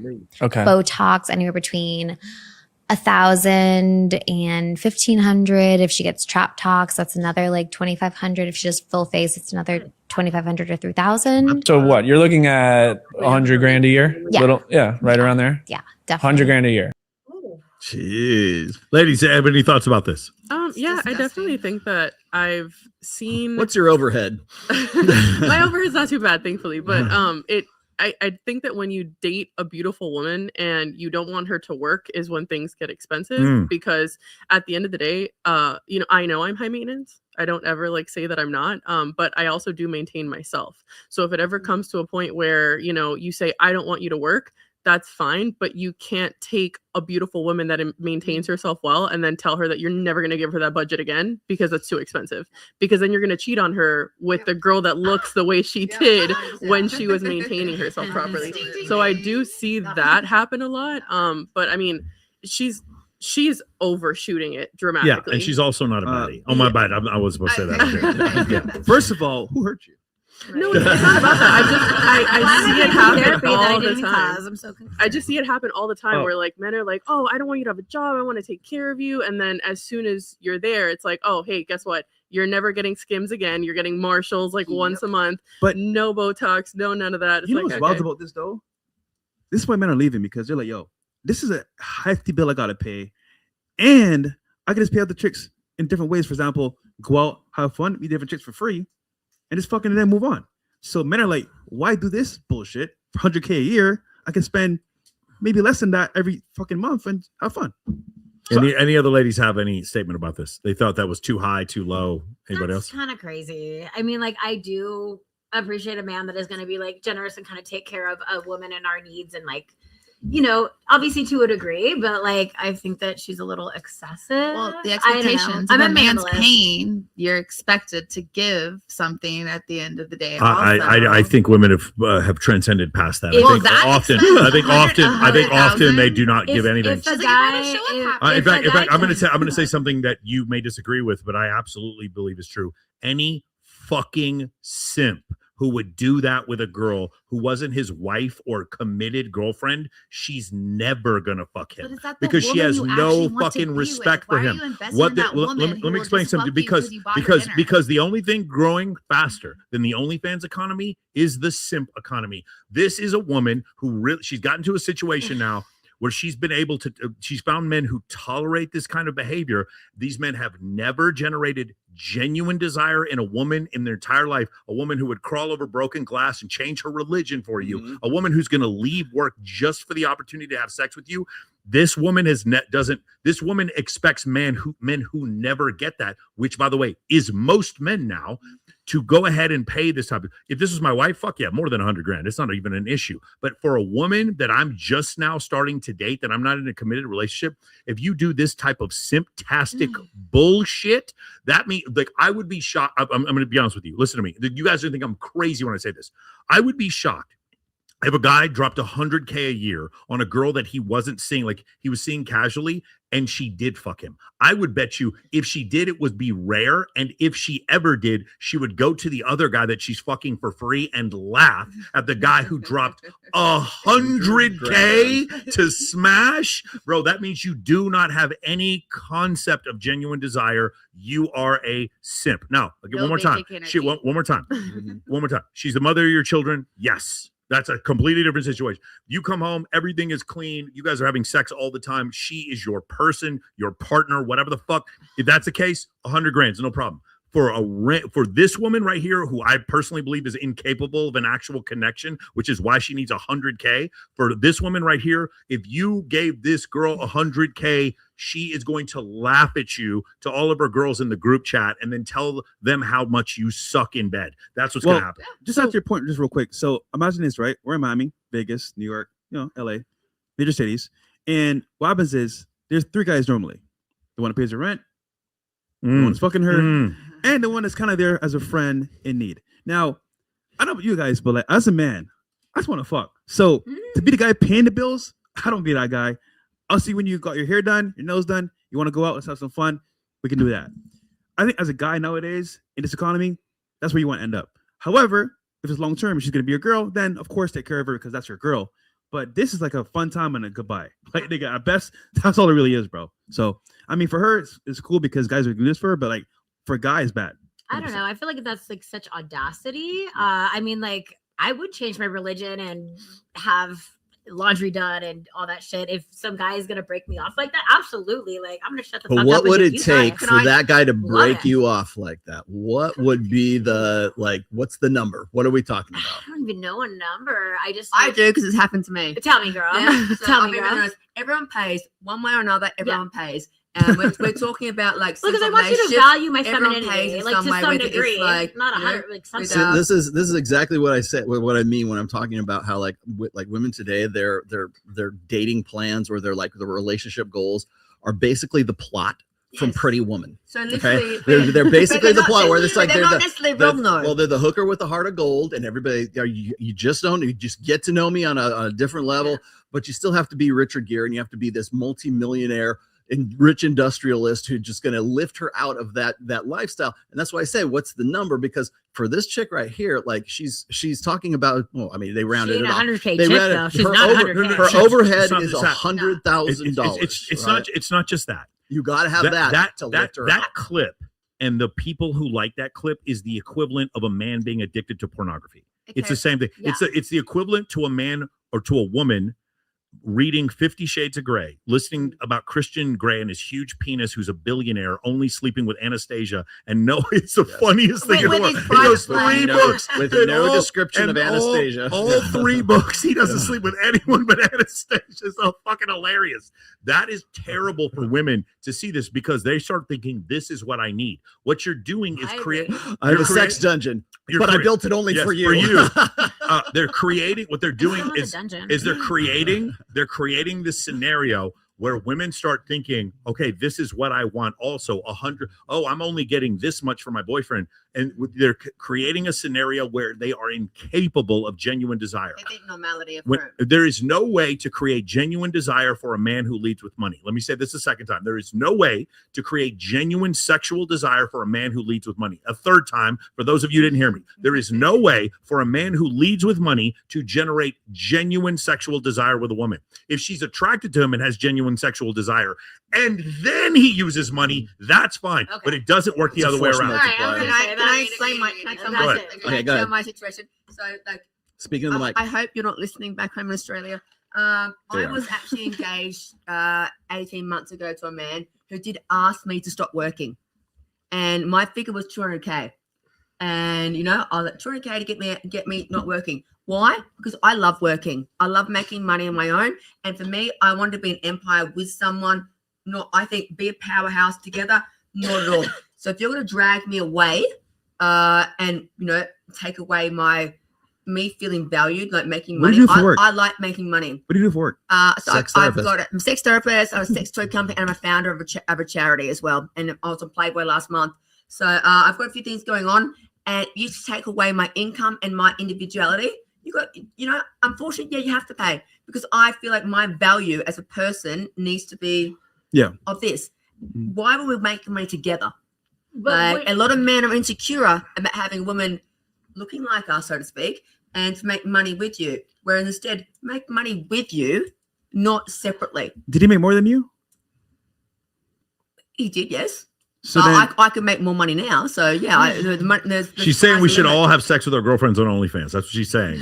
And then let's make money together. Do you guys want your woman working or not working, or like? I want her working if that's what she wants to do, and it's something that it's fun for her As a to hobby do, or a hobby that she's doing. No, but I don't want her to have to worry about it. And then also, it's the idea again going back to Landman. You remember the girl? She goes and works at the bar, and the guy tries to rape her at the bar.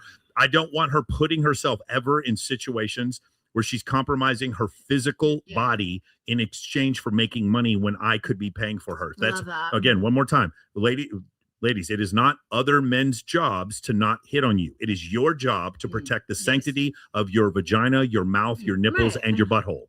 That is your job to do that. Sanctity of the butthole. Sanctity of the butthole. Like you have to. It's your job to protect that sanctity. It's not other men's job to protect. They don't know me. They don't respect you, and they don't respect me. They don't know me. So when you go out there and you deal with the situation, it is not their job to not hit on you. It is your job to keep their hands off your ass. It's your job to do that, or we're not in a relationship. So I have a question about that. So earlier, what I was referring to is in a relationship, in a marriage.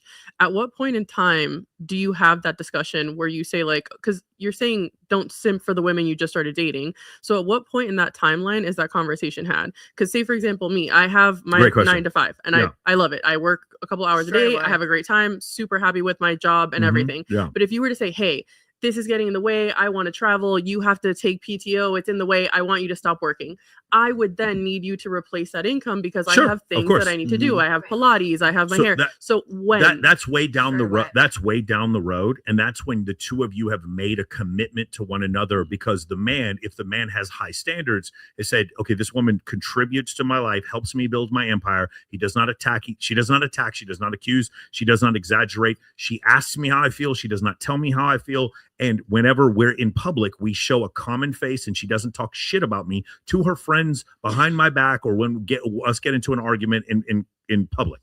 If that happens for a while, in addition to the fact that she brings peace into your life and that your life is better and it's an asset to your life, once you get to that point, you're like, okay, this is the person I want to be with.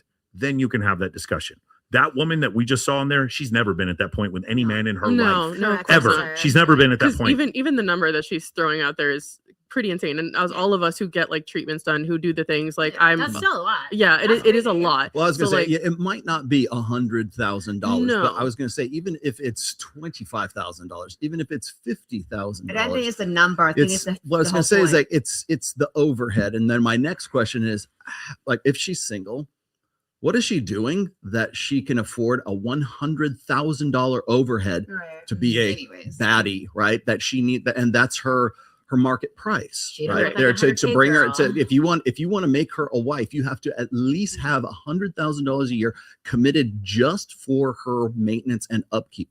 Let's change it. Let's do this. I was going to say, I got this. Yeah, I think that's the one I was going to do, because this is perfect transition. Yeah, perfect transition right here. The person you might be comparing yourself to is not actually rich. They're actually probably just an escort. If the person doesn't come from money, doesn't have a multi-million-dollar business, they're not paying for private jets, vacations every month, and 5-star dinners every single week on their own. And a lot of the people who are flexing on social media actually just come from money or doing a good job at painting a false reality. And sometimes the math just isn't mathing. If the average salary is $60,000, even if they're making $200,000 a year, you cannot afford private jets on a $200K a year salary. To build real wealth and credibility, it takes time, integrity, and good karma. And shortcuts will get you there for a quick moment, but it will never be sustainable long term. It's like the turtle in the hare. The hare looks like it would be an obvious victor, But who ended up winning? The turtle, who was consistent every day. There you go. Okay, so the reason why I like this is because there's a lot of fitness influencers out there that are discouraged because they're looking at other fitness influencers that they don't realize are all taking steroids. And there's a lot of women out there right now who are looking at these women with this lifestyle, traveling around to Ibiza, Dubai, and all these different places, and they're like, why can't I find a man who's treating me like that? That's what I deserve in a man. That guy I went on the date with last week, he doesn't meet up to that standard. I'm going to find another man, not realizing the woman that they're looking at is an escort. And they're comparing, and again, there's nothing wrong with being an escort, but like they're comparing themselves to women who aren't claiming they're escorts, who are actually escorts. And then what's happened is now there's an unrealistic expectation in what you should be getting out of life and out of a man. And if you get anything short of that, then you don't accept it. And part of this brain rot, that's not my term, this is a term that comes from people who watch TikTok. Part of the brain rot comes from apps like TikTok. On TikTok, if a woman doesn't like what she sees, or a man, she swipes it away. I don't like this feeling. I don't like this feeling. Swipe it away. Swipe. And then I see something that's crazy and I'm like, okay, I'm gonna look at this for a few seconds. Oh, I'm bored now. Swipe it away. Swipe it away. And then you don't realize what that does to you mentally. Now you're on a date with a perfectly great guy who could provide for you, who would be absolutely incredible father to your children, but I'm not getting that feeling, so fuck him. Swipe away the next guy. He doesn't give me that feeling. And then she goes and looks at the picture of the girl that she admires. Oh my God, just so amazing. She's in front of the Burj Khalifa, and now she's in front of Notre Dame, and next week she's in Vegas, and the next week she's at Coachella, and the next week she's at Art Basel. She must have a rich boyfriend. That must be what it is. She must be, no, she's an escort. And like you're confusing one with the other. And so now you've ruined your life because of the fact that you have irrational expectations on what you're supposed to be getting from a man. And so again, that's what he's trying to say here. Is like, you're sitting there making yourself depressed, looking at stuff, doom scrolling on in Instagram for somebody, again, the personal trainer he feels bad because he doesn't have the physique of the guy he's looking at, who's clearly taking steroids. Wait, I got story time because this is a story about Fresh. Fresh, you got to remember this one time, and I think it was because Destiny was on the show, and he asked you how many of these women, like what percentage of women do you think are getting flown out to Miami by Drake or an NBA player or whatever to go on yacht parties and everything? And you said, oh, about 30%. and the truth of the matter, it's probably less than 1%, but that's not the point. The point is that if hundreds of thousands of women see that one woman went and got flued out by a rapper or something and went on some yacht party in Biscayne Bay, that's all that matters, because those women say, I'm cuter than that bitch, and I could possibly be the next one that they ask me to go out. And so therefore what happens is the global sexual marketplace standard that she believes should apply to her, now she takes that and she applies it to her local sexual marketplace. So the guys who are at her college, the guys who she interacts with, the guys she sees like locally every day, or who might meet her in a club, they're never going to be able to compete with the potential of a guy online somewhere with more money who could take her out. And so therefore those guys don't measure up to what the impression or the fantasy of what that guy is. That video bothers me. I've seen it the other day. I don't like it, I'll be honest, for a few reasons. And I get what you're saying, but it's not like, let's break down the video. You're saying, oh, these girls are escorts, blah, blah, blah. It's not their fault that women are perceiving this as like, this is a lifestyle. But they're hold on. But the problem is they're showing the lifestyle as if it doesn't matter if they're escort, if they were in any business in the world. He said in that video, oh, they must be all escorts or it doesn't matter. Let me ask you a question. If I sit there, I'm selling this crypto product and I say, man, I've made so much money and I have a Richard Mille on, but it's fake. And then I'm sitting there with a Bugatti behind me. It's like, this is what I made from my crypto returns. But the Bugatti was rented, and I'm literally frauding my audience. Isn't that a problem? No, because you're saying like they're calling out on the escorts. No. He's not calling out escorts. He's calling out the people who are looking at escorts, who are representing themselves as independent women who are making money on their own because they own a software company or some other bullshit when they're not. I've heard one of my favorite videos from him. He goes, you need to be friends with more hoes. Hoes are the best way to network. He's not being judgmental. What he's saying though is these women are getting depressed because they're looking at their husband who makes $70,000 a year, and he's not taking her to Dubai. Who call out on that? Who do you call probably the women? That's what he's doing. None of the women. He's calling out the women who are watching. The women who are escorts, that's their business. Do whatever you want. The problem is, it's when a woman is flying private and she acts as if somehow she manifested this money and that she didn't have sex with some rich Arab dude to get it. That's the problem, and it's screwing up other women. She can do whatever she wants. The escort can do whatever she wants. That's the point. It's the damage that happens to 13-year-old girls scrolling through Instagram and scrolling through TikTok, and it's screwing up their mentality and it's destroying their self-esteem, and all for what? For a woman that they admire that they don't realize is an escort. It's a reality, not reality. You know, I've got twins, and I've got a girl Yes, and a you boy. do. And my girl twin, she's very open up about my Playboy and so Sure. forth. We talk about everything, and I say to her, it's not real. I say I'm performing. Sure. You know? So I make it as an adult. I explain to them it's a performance. So it's up to us as society to kind of like get that out there that this isn't real. You know, like that. And it's on us. I get what you're saying, but let's be real here, though. If it's not real, will people really buy into it? You know what I'm saying? If they knew the truth. They do, aren't they? Well, no, it's like my best friend growing up. Like she moved to Vegas from Portland when we were 19, 20, and she became a stripper. But she told her mom she worked for Comcast. So she's telling her mom she's going to her 9 to 5 at Comcast. She's not. She's an escort in Vegas, living an extravagant life. Her mom's not stupid. She's gonna pretend her daughter is a Comcast, worker. But when she's getting flown to Greece on first class, she's obviously not. Just Comcast. Yeah, Comcast In the flew me 90s, we out call here. that keeping up with the Joneses, right? Like I feel like that even before Instagram, like there was always sort of like social pressure to like keep up with. Oh, there's always the social pressure. Right, exactly. So it's just real. been That's amplified. not, Nothing on in the creation of humanity has created more envy than social media. Of course.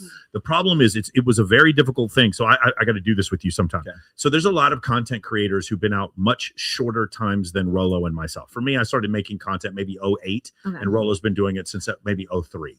And in that case, we look at all the times and we'll see these content creators who are repeating the things that we're saying, but they have 1 million followers on Instagram. And we don't have 1 million followers on Instagram, or these guys are like crushing it. Not yet. Yeah, they have 2 million. They have 2 million followers on TikTok. We don't have 2 million followers on TikTok, and so we're like, why is that? And then one of these days, what I did was I looked up Google search terms. Have you ever tried this? Yeah. You should do this. We looked up Google search terms, and coaches that I'm not going to like. I have no problem with him. I think he's a great content creator. Coach Kyle, for instance. Coach Kyle gets like 1/10 as many Google searches as I do, and probably 1/50th as much as Rolo. But it doesn't make sense because Coach Kyle has 1 million followers. What's going on there? And I used to compare myself to these people, and then I started to realize, oh, they have fame, but they don't really have influence, not like we do. And so it doesn't bother me anymore. That's why I don't get bothered by these issues anymore. To answer your point, Mike, a lot of people have bots. Yeah, for sure. Yeah, fake followers. Yeah. It's easy to manufacture. It's like I look at this. One of the ones that drove me crazy is, you know who Dating by Blaine is. You know who Blaine is? She goes on Chris Williamson sometimes. She's a female dating coach. She goes on all the time. We've reacted some of her stuff. And I think she's a great content creator. She makes content every day. But Dating by Blaine, she goes on Shark Tank, and she says, I was looking for seed money to help me with this dating business that I have. And she goes, I'm the #1 person in this space. And then she said how much she made in a year. And I made 5 times that. But she's telling people she's the #1 person in this space. So I go up looking Dating by Blaine, and then I look up Michael Sartain, and I just look up Google search terms, and mine are I get 5 times as many searches as her. But there's people out there who think that she's the #1 dating coach in the world, and it's crazy. And I looked at it and I said, you know what the end result is? I am making 5 times as much as her. I need to shut the fuck up and just be happy. My clients like what I have to provide. But these vanity metrics, what they were doing initially, I was like, yo, why don't these people have me on their podcast? Like, how come nobody? I don't understand. Like, how come this guy gets so many more likes and views on Instagram? Like, I think my content's backed by science. I don't understand. Like, everywhere I go, I'm in Miami, and people come up and shake my hand. People come up to Rolo and want to take his picture. But I'm looking at all these content creators that have like 8 times as many followers as us. What is the problem? What's going on? And then I go on Google Trends, and I'm like, oh, okay, it's not real. That's what's going on. That's essentially what's happening. So it doesn't bother me anymore. But again, if I'm the personal trainer and I keep looking at other content creators who look better than me, if I don't recognize that they're taking steroids, I feel like shit. And if I'm a woman and I'm sitting there watching this other woman travel around the world and fly private, and every night is champagne and caviar, and I actually don't realize that she's an escort, it's going to screw up my self-esteem. Well, just one more thing as well. I've been in social media for 12 years now. Yes. And what you see online is only the best parts. Right. You don't see the worst parts. The highlights. And you don't see them getting beat behind, the camera after the video is done. You don't see them like doing drugs and getting fucked up. You don't see all that stuff. Yeah. So I think as someone that has common sense here, let's be real with the actual social Common media sense world. isn't common though. It's very true. It's so uncommon. It's all a you psyop. you can monetize common sense. Yeah. That's how uncommon it is. Yeah. Yes, thank you, It's all a Aaron psyop. Clary, for that one. I want to answer this one, which is really good. Rollo and Michael are talking about a specific set of women they're around daily and familiar with, by the way, self-selected. Yeah, but also remember, we're also trying to turn this into something that's a little more general. Okay, so it's one thing for us to sit around here with the women that we have on this table, but it's also, you have to remember that when we're looking at social media, that's extrapolated to quote unquote normal. Time out. If I'm quoting data from the IFS, the GSS, if I'm quoting data from the what is it, CDC, if I'm quoting data from evolutionary psychologists, how is that women that I'm around? No, you've missed the point totally. We've done everything we can to be more general. I think what she's trying to say is that it's like when we're looking at a woman who's got a $100,000 overhead. Not all women have a 100. I don't think anybody at this table has a $100,000 overhead. Okay, maybe Summer does, but nobody here has a $100,000 overhead. Maybe you got a lot, but the thing is, it's drawing attention to the fact that women do have an overhead by order of degree. So if you live in Paducah, Kentucky, your overhead might be $2,000, $10,000.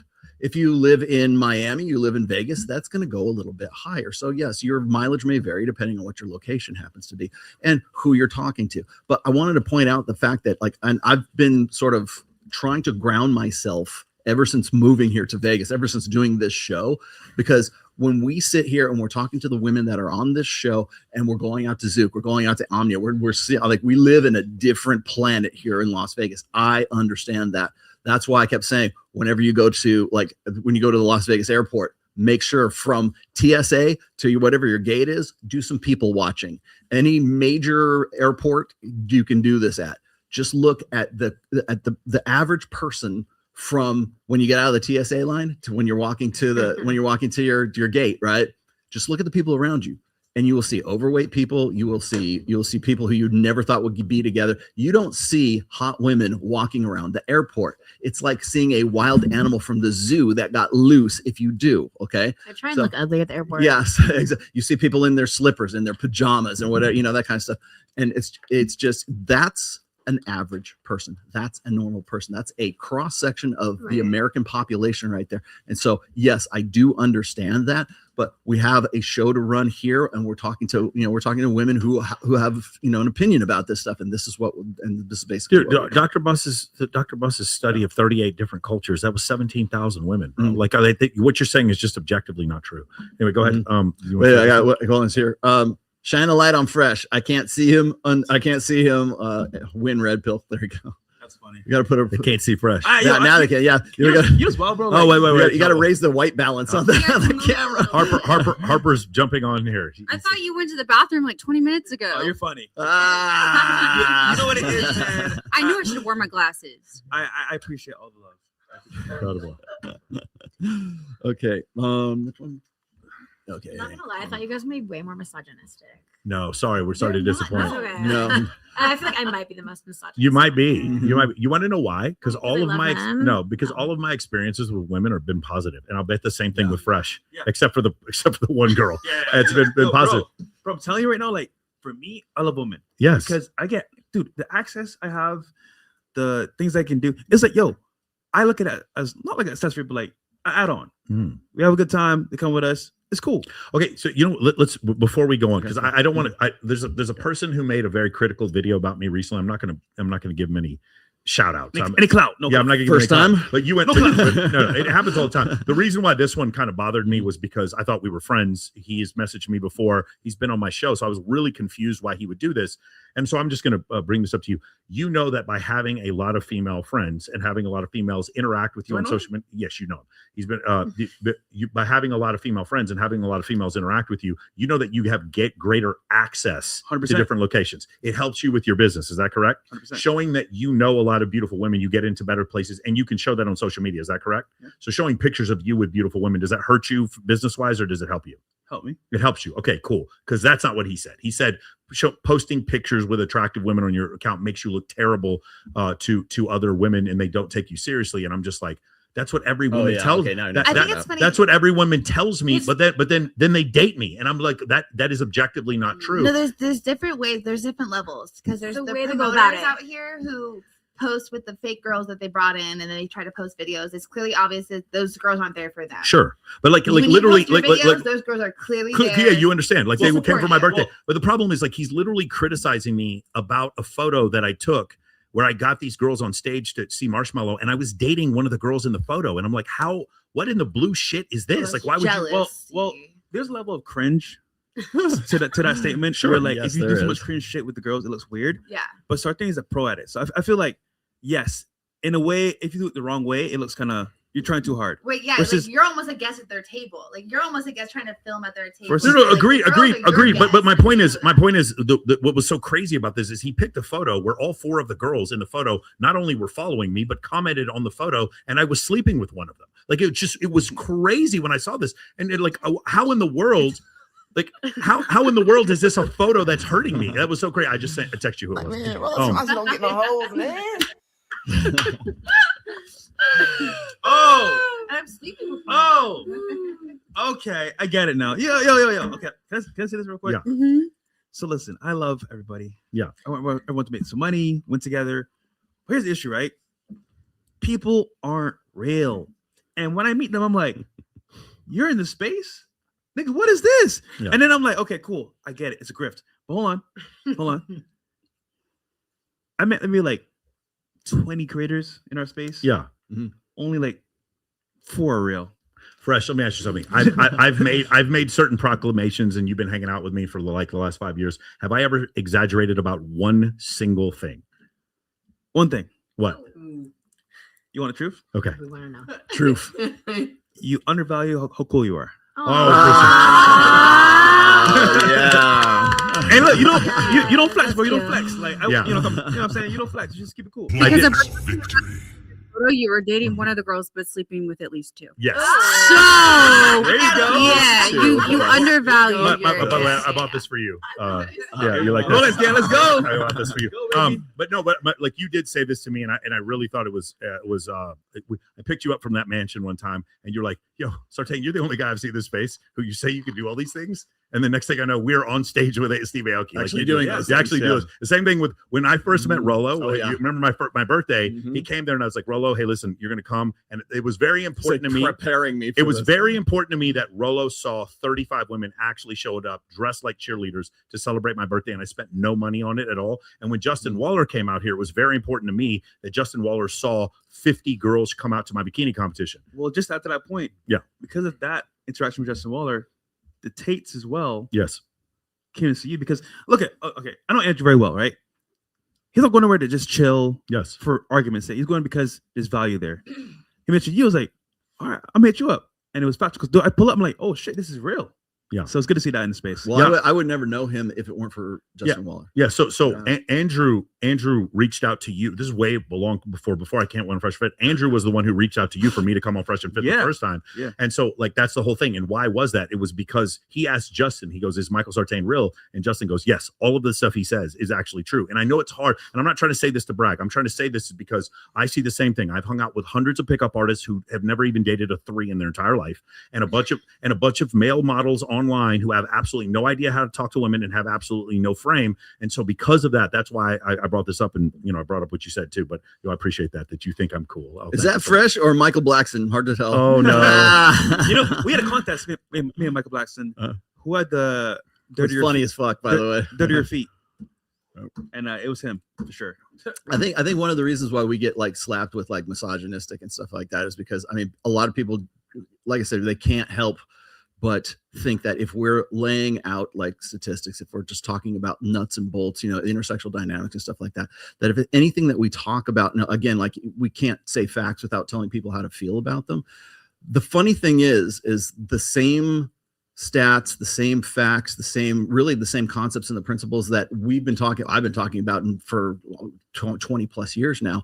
I'm starting to hear come out of the mouths of, I don't know, Rob Henderson, Chris Williamson, Louise Perry recently.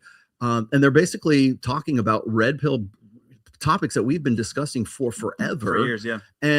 But we're misogynists for saying it, but they're not for some reason. And I think the really what it is we're in a different ecosystem. So if we are in any way have the smell of red pill on us, then suddenly we're lumped in. By the way, so we're not in their ecosystem. This is no secret because James actually said this before. James Sexton has gone on several podcasts and he mentions Rolo and myself often. And other than Soft White Underbelly, credit to them, they kept our name in there. Jay Shetty cut our name out of the podcast. 15 minutes of it. Yeah. Jay Shetty cut our name out of the podcast, and Diary of a CEO cut our name out of the podcast. And I guarantee you, if we went on Chris Williamson, I will bet any amount of money. If I'm going to ask James, just say Michael Sartain over and over again, and they will cut it. I guarantee you they'll cut our names out. At this point, I'm kind of fucking flattered. But why is that though? Why is that? Well, but they'll cut your name out. They'll cut Myron's name out. Why is that? Why? Because here's the problem. They're not worried that we're irrational. They're not worried that our audience won't like them. They're not worried that their audience won't like us. They're worried that our audience will like us. Yeah. They're worried because we are orators. We are orators in the sense of the Roman Colosseum. We are orators in the sense of the Roman Senate. We are true orators, true debaters. If you put me on any one of these shows where I'm supposedly wrong, red pill, misogynist, whatever, and I'm pretty moderate, even compared to him, I'm very moderate. If you put me on the show, there's no argument I'm not going to win. And they can't tolerate that. They can't have that. Could you imagine what would happen if we went on Chris Bilyeu and like the narrative that he has between him and his wife? His wife won't let us be on there. It would be a disaster. It would be a disaster for Chris, not because his audience wouldn't like us. It would be a disaster. I'm not Chris. I'm sorry. Tom. It would be a disaster and I have a ton of respect for Tom. I eat Quest bars all the time. Shout out to Tom Bilyeu. But it would be a disaster for Tom, not because Tom would disagree with us and not because his audience would hate us. It would be a disaster for Tom because his audience wouldn't hate us. That would be the issue. Yeah. And we're not in that ecosystem. We are oddly enough in Tim Pool's ecosystem because I've been on Tim Pool twice. I know you guys have been on Tim Pool as well. Right. So there's no narrative destruction going on there with Tim Pool, but there's a qualifiable difference between Tim Pool and someone like Chris Williams. Speaking of which, congratulations to Andrew Wilson for going on Joe Rogan today. Yeah, I just congratulated him today, and it really is like maybe there's a chance that this wall, this gatekeeping, they finally allow us to break through. But the reality is, like, and again, I'm a huge fan of Chris Williamson. The issue is Chris Williamson got where he got in part because he abided by that gate. Yes. If he had not abided by that gate, again, there is a video out there, if you guys don't know this, of Chris Williamson interviewing Andrew Tate, and he has never released it. What does that say to you? That in part, Chris Williamson is where he is because he abided by that gate. Same thing for Lex Fridman. Same thing for Andrew Huberman. Not so much for Joe Rogan. Joe Rogan can do anything he wants. But for those other guys, same thing for Diary of CEO. Same thing for Jay Shetty. Same thing for Lewis Howes. Same thing for Tom Bilyeu. They are, in part, their popularity is because they allow the gatekeeping. Yeah. And those of us who don't allow the gatekeeping, we are punished for it. We are ratioed. We are demonetized. We are deplatformed because we allow people on here, even when we don't agree with them. We allow them on our channel. Does that make sense? Yeah. What was his name? Who was going on? Was it Pierce Morgan? I can't remember who it was. Oh gosh, I can't remember. Anyway, there's whoever interviewed Tucker Carlson interviewed Nick Fuentes, and then he said that right after they did that, right? Oh no, Ben Shapiro was going on Patrick Bet-David, and right after Patrick Bet-David interviewed Nick Fuentes, then Ben Shapiro backed out. I don't agree with a lot of what Nick Fuentes says, but you willing to back out for that? That's gatekeeping. That's all that is. And so, like, we try not to have any gatekeeping here. I mean, obviously, like, I respect Destiny, and you've had him on several times. We've had him on several times, and that's the situation. I just have an issue with it. So at first, I was bothered by it, and now I just think it's actually a compliment that my name and his name, you can't even say them on this podcast. There you go. You want that? You want to do this one? I refuse to believe this is genuine. What do you guys think about that? You go to church. It's about you're born again virgin. It's a Catholic religion. All you have to do is ask for forgiveness, and all of a sudden. But are you actually a virgin? Get a mulligan. I'm I curious. mean, according to Kindly, if you have a new procedure done, then yes, you You're are, fucking because virgin. nobody has ever That's experienced true. you as you are in As that you are form. like that, Therefore, yeah, you're a freaking virgin. Yes, if you get your boobs done, you're a boob virgin. Exactly, because no Yes. one else has had these tatas. There's I'm a there's virgin. another way to become a virgin again. Do you guys know what it is? Yeah. You take the number of men you slept with, and then sleep with the same number of women, and you go back to zero. Oh, Yes. then So I'm can right you be there. a negative You're right virgin? there, you're I'm right negative. there. Yeah, you lose one As much body as I for love There's men, I one love body women for too. every girl you go home with. Is that not true? Is that not true? Oh, do you lose Fresh? one too? So you can be a negative though. You can be a I negative might be number. negative then. Yeah, Yeah. you're a negative number. Might be negative. Why are you looking at her like that? I don't understand what's going on. Because here. she's my type. Why Laura's dare looking at you. Harper? I don't understand what's going on here. I'm just so Just run your podcast. Don't Okay. don't pay attention. there's like this magnetism here. I don't know what That's this because is. she's everybody's type. So hot. Obviously, look at her. I mean, I God, don't- it I is a little warm in I here. don't look at people like that. I just see her as a human being. We're obviously looking at her I just like that. see Yeah. I see her as a human Soundboard we being. need one. What's the soundboard do we need one? I need a soundboard. Oh, you know what? I do it from here. Though. Yeah, I got you. Yeah. All right, where do you want to go?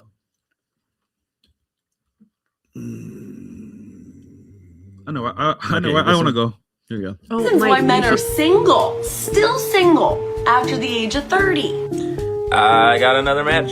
I sent a match request the other day. There, wait, look at that. 100 to 150 right swipes to get one match. Average woman 5 to 10 right swipes to get one match.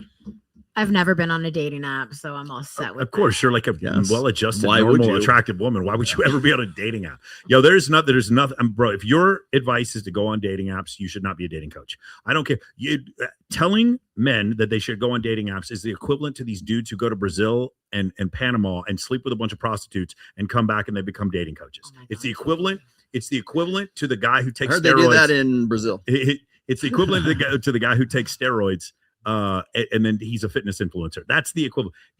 Dating apps are the worst. There's 9 men for every woman on Tinder, bro. Get off the dating apps. If you have a dating coach and he's telling you to get on dating apps, he basically doesn't know how to help you, and so he's just he's grasping at straws and just trying to take your money. If you want to learn how to attract women and not use dating apps and not do creepy cold approach, just hit me up. Wait, I want to know, Mike, what would you say to this poor guy right here? Okay. Just, I have you a look pretty boyfriend. cute. I have a boyfriend. I'm sorry. No. I have a boyfriend. See, I have See? a boyfriend. No, I have a boyfriend. I have a boyfriend. Thank you, but Yeah, I have wait. a boyfriend. No, I it's have a okay. boyfriend. I have a boyfriend. For real? Because I have a boyfriend. No, I have a boyfriend. I actually do have a boyfriend. I I know. have a boyfriend. You do? I'm sorry. I have a boyfriend. No. I'm married. I'm engaged. See? You look like the girl. I have a boyfriend. Because I'm married. Yeah. I have a boyfriend. Really? I appreciate that, yeah. Oh, yeah. You married? Where the ring? I have a boyfriend. I put a ring on the. I put a Put ring a on ring the finger. I put a ring. I have a boyfriend. I'm sorry. I have a boyfriend. No, I'm married. I have a boyfriend. I have a man. I'm totally married though. You're married? I have a man. So I have a boyfriend. Huh? That's kind of what I was saying earlier. A man will respect an imaginary boyfriend before they'll imagine being. Oh no, I don't want to. Not respect. He wanted to hook up with him, and he didn't give a shit if they have a boyfriend. They were making an excuse why they don't want to be with him. Here's the thing. Let me ask you a different question. Ready? The guy goes to all the same girls, and he doesn't hit them. Hit on them. He doesn't show any intent whatsoever.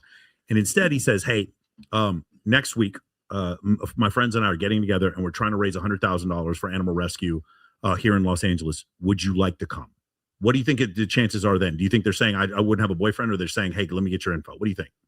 It's like slightly better, but I still would flake. It still would flake. Like, okay, Straight like, away, and then I, though. yeah, like I would still would not 100% show up. I'm not show up, but would you exchange IGs? With I them? would, yeah, but it's Might be my backup account. yeah. I would at least, like get an exchange IGs, and then I would let it pitter out.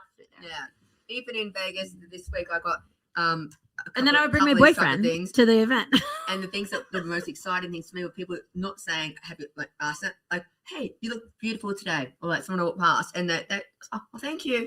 Oh, where are you from?" Like, it's kind of a different conversation rather than if you had a boyfriend, right? It was kind of like Just segue. A conversation to get something. It was organic. Yeah, to get going. I just, and it needs to I go think going nowhere. up to women and saying you look beautiful today is a fucking terrible strategy. I don't mind it. Oh, As a I think it's female, a terrible. You have to say, may I meet you? May I meet you? May I meet you? Yes. Are you open to being hit on today? Starts the question though. It starts It's. the conversation. I of think. being I able to think. I open. think maybe you may be a little bit more open-minded.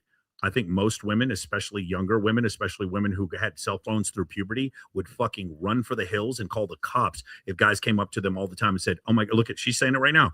Oh wow, you're beautiful," to try to start a conversation. Absolutely not. No, I don't agree with that at all.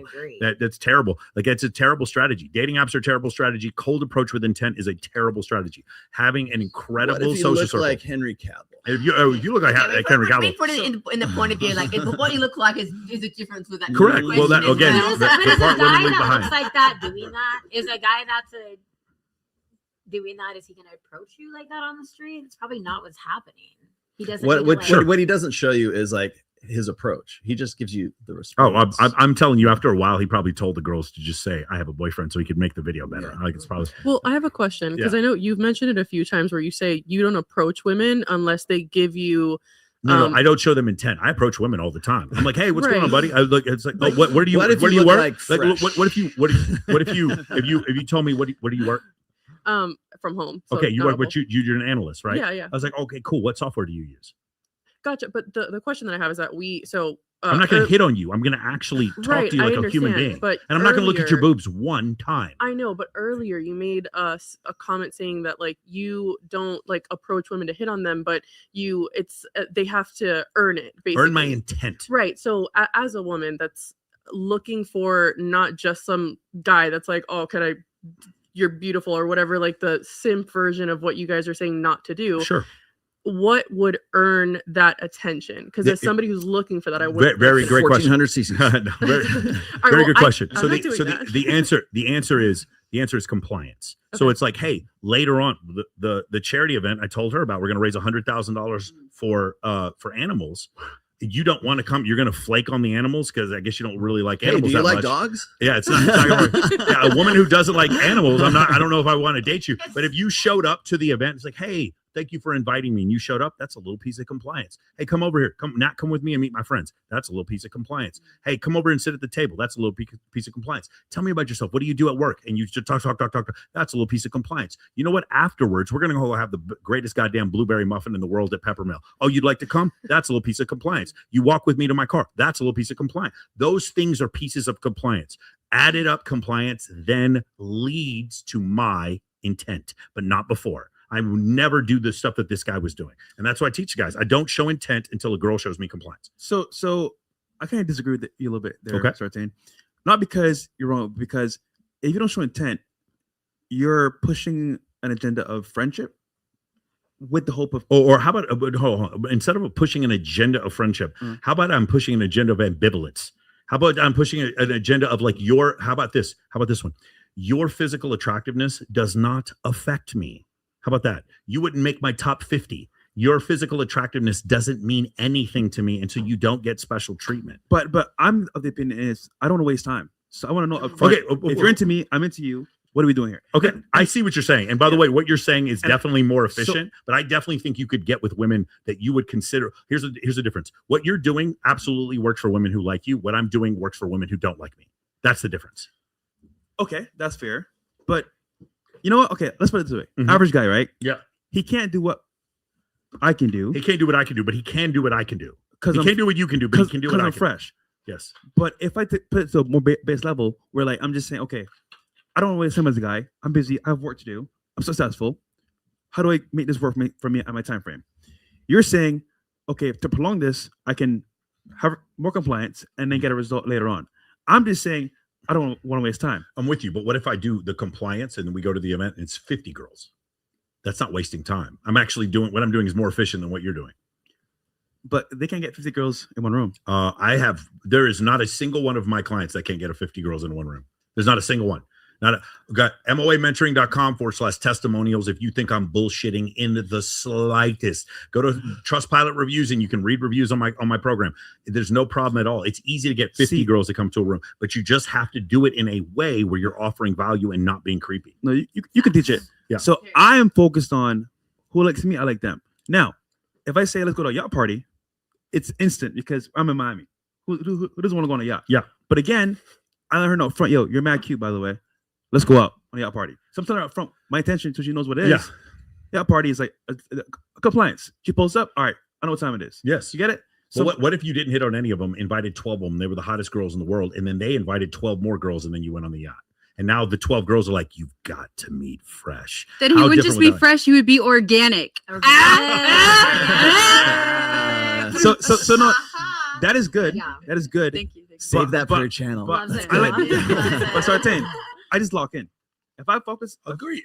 I'd lock in when they give me compliance. I'll lock in. Okay, not before that. I will say Again. this: when there could be a guy that is conventionally attractive and successful and has all of that, but if I think I might have said this earlier tonight, if there's a little bit Speaking of to the like, mic. if there's a little bit of like too much or too assertiveness, I'm like skeeved out. Of course. Yeah, it's like even if he's an elite guy and has status, all of it. But hold on, not to be insulting, but what if I'm a man who has had enough experiences with beautiful women that I can talk to you and not be affected by your physical attractiveness and get to know you. And then when you show me compliance, then you've earned me hitting. You've earned me hit on you. You've earned my intent. What if I did that instead? And deep down, as women, we like wait. Okay, so here's the thing. Here's the difference. What you're saying is correct. Just like looks maxing is correct for clavicular, and what you're saying when you're out there wearing a $200,000 watch and you're driving a Lamborghini is absolutely true for what you're saying. What you're saying works for women who like you. What I'm saying works for women who don't like me, and that's the difference. That's why I have 4,300 clients. I teach men how to get women who don't like them. Cold approach and dating apps are for women who do like you. Men of action and social circle is for women who don't like you. That's my point. We have literally had women on this show who have moved homeless dudes into their apartments and their homes, yes, because they were good looking and they laid down the good day. What was her name? What was her name? Oh my God. Dusties. I mean, I literally, guess. I lived with the dude because that was all it was about. And if that's all she needed, if that was her baseline with some good D, then I mean, good for her. Mhm. But different women have different standards.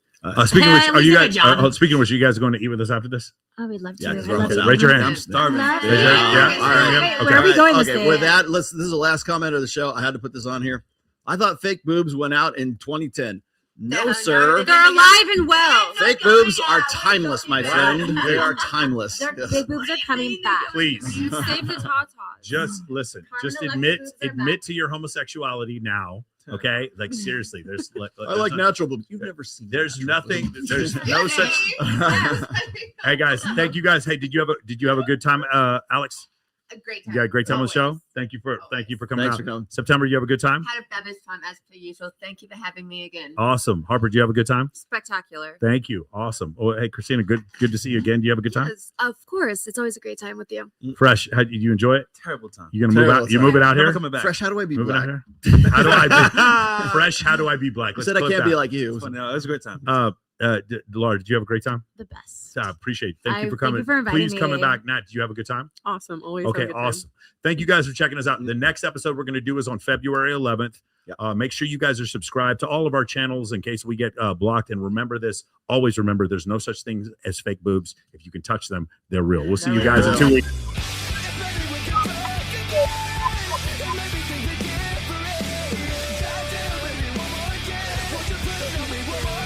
Okay, but legitimate question.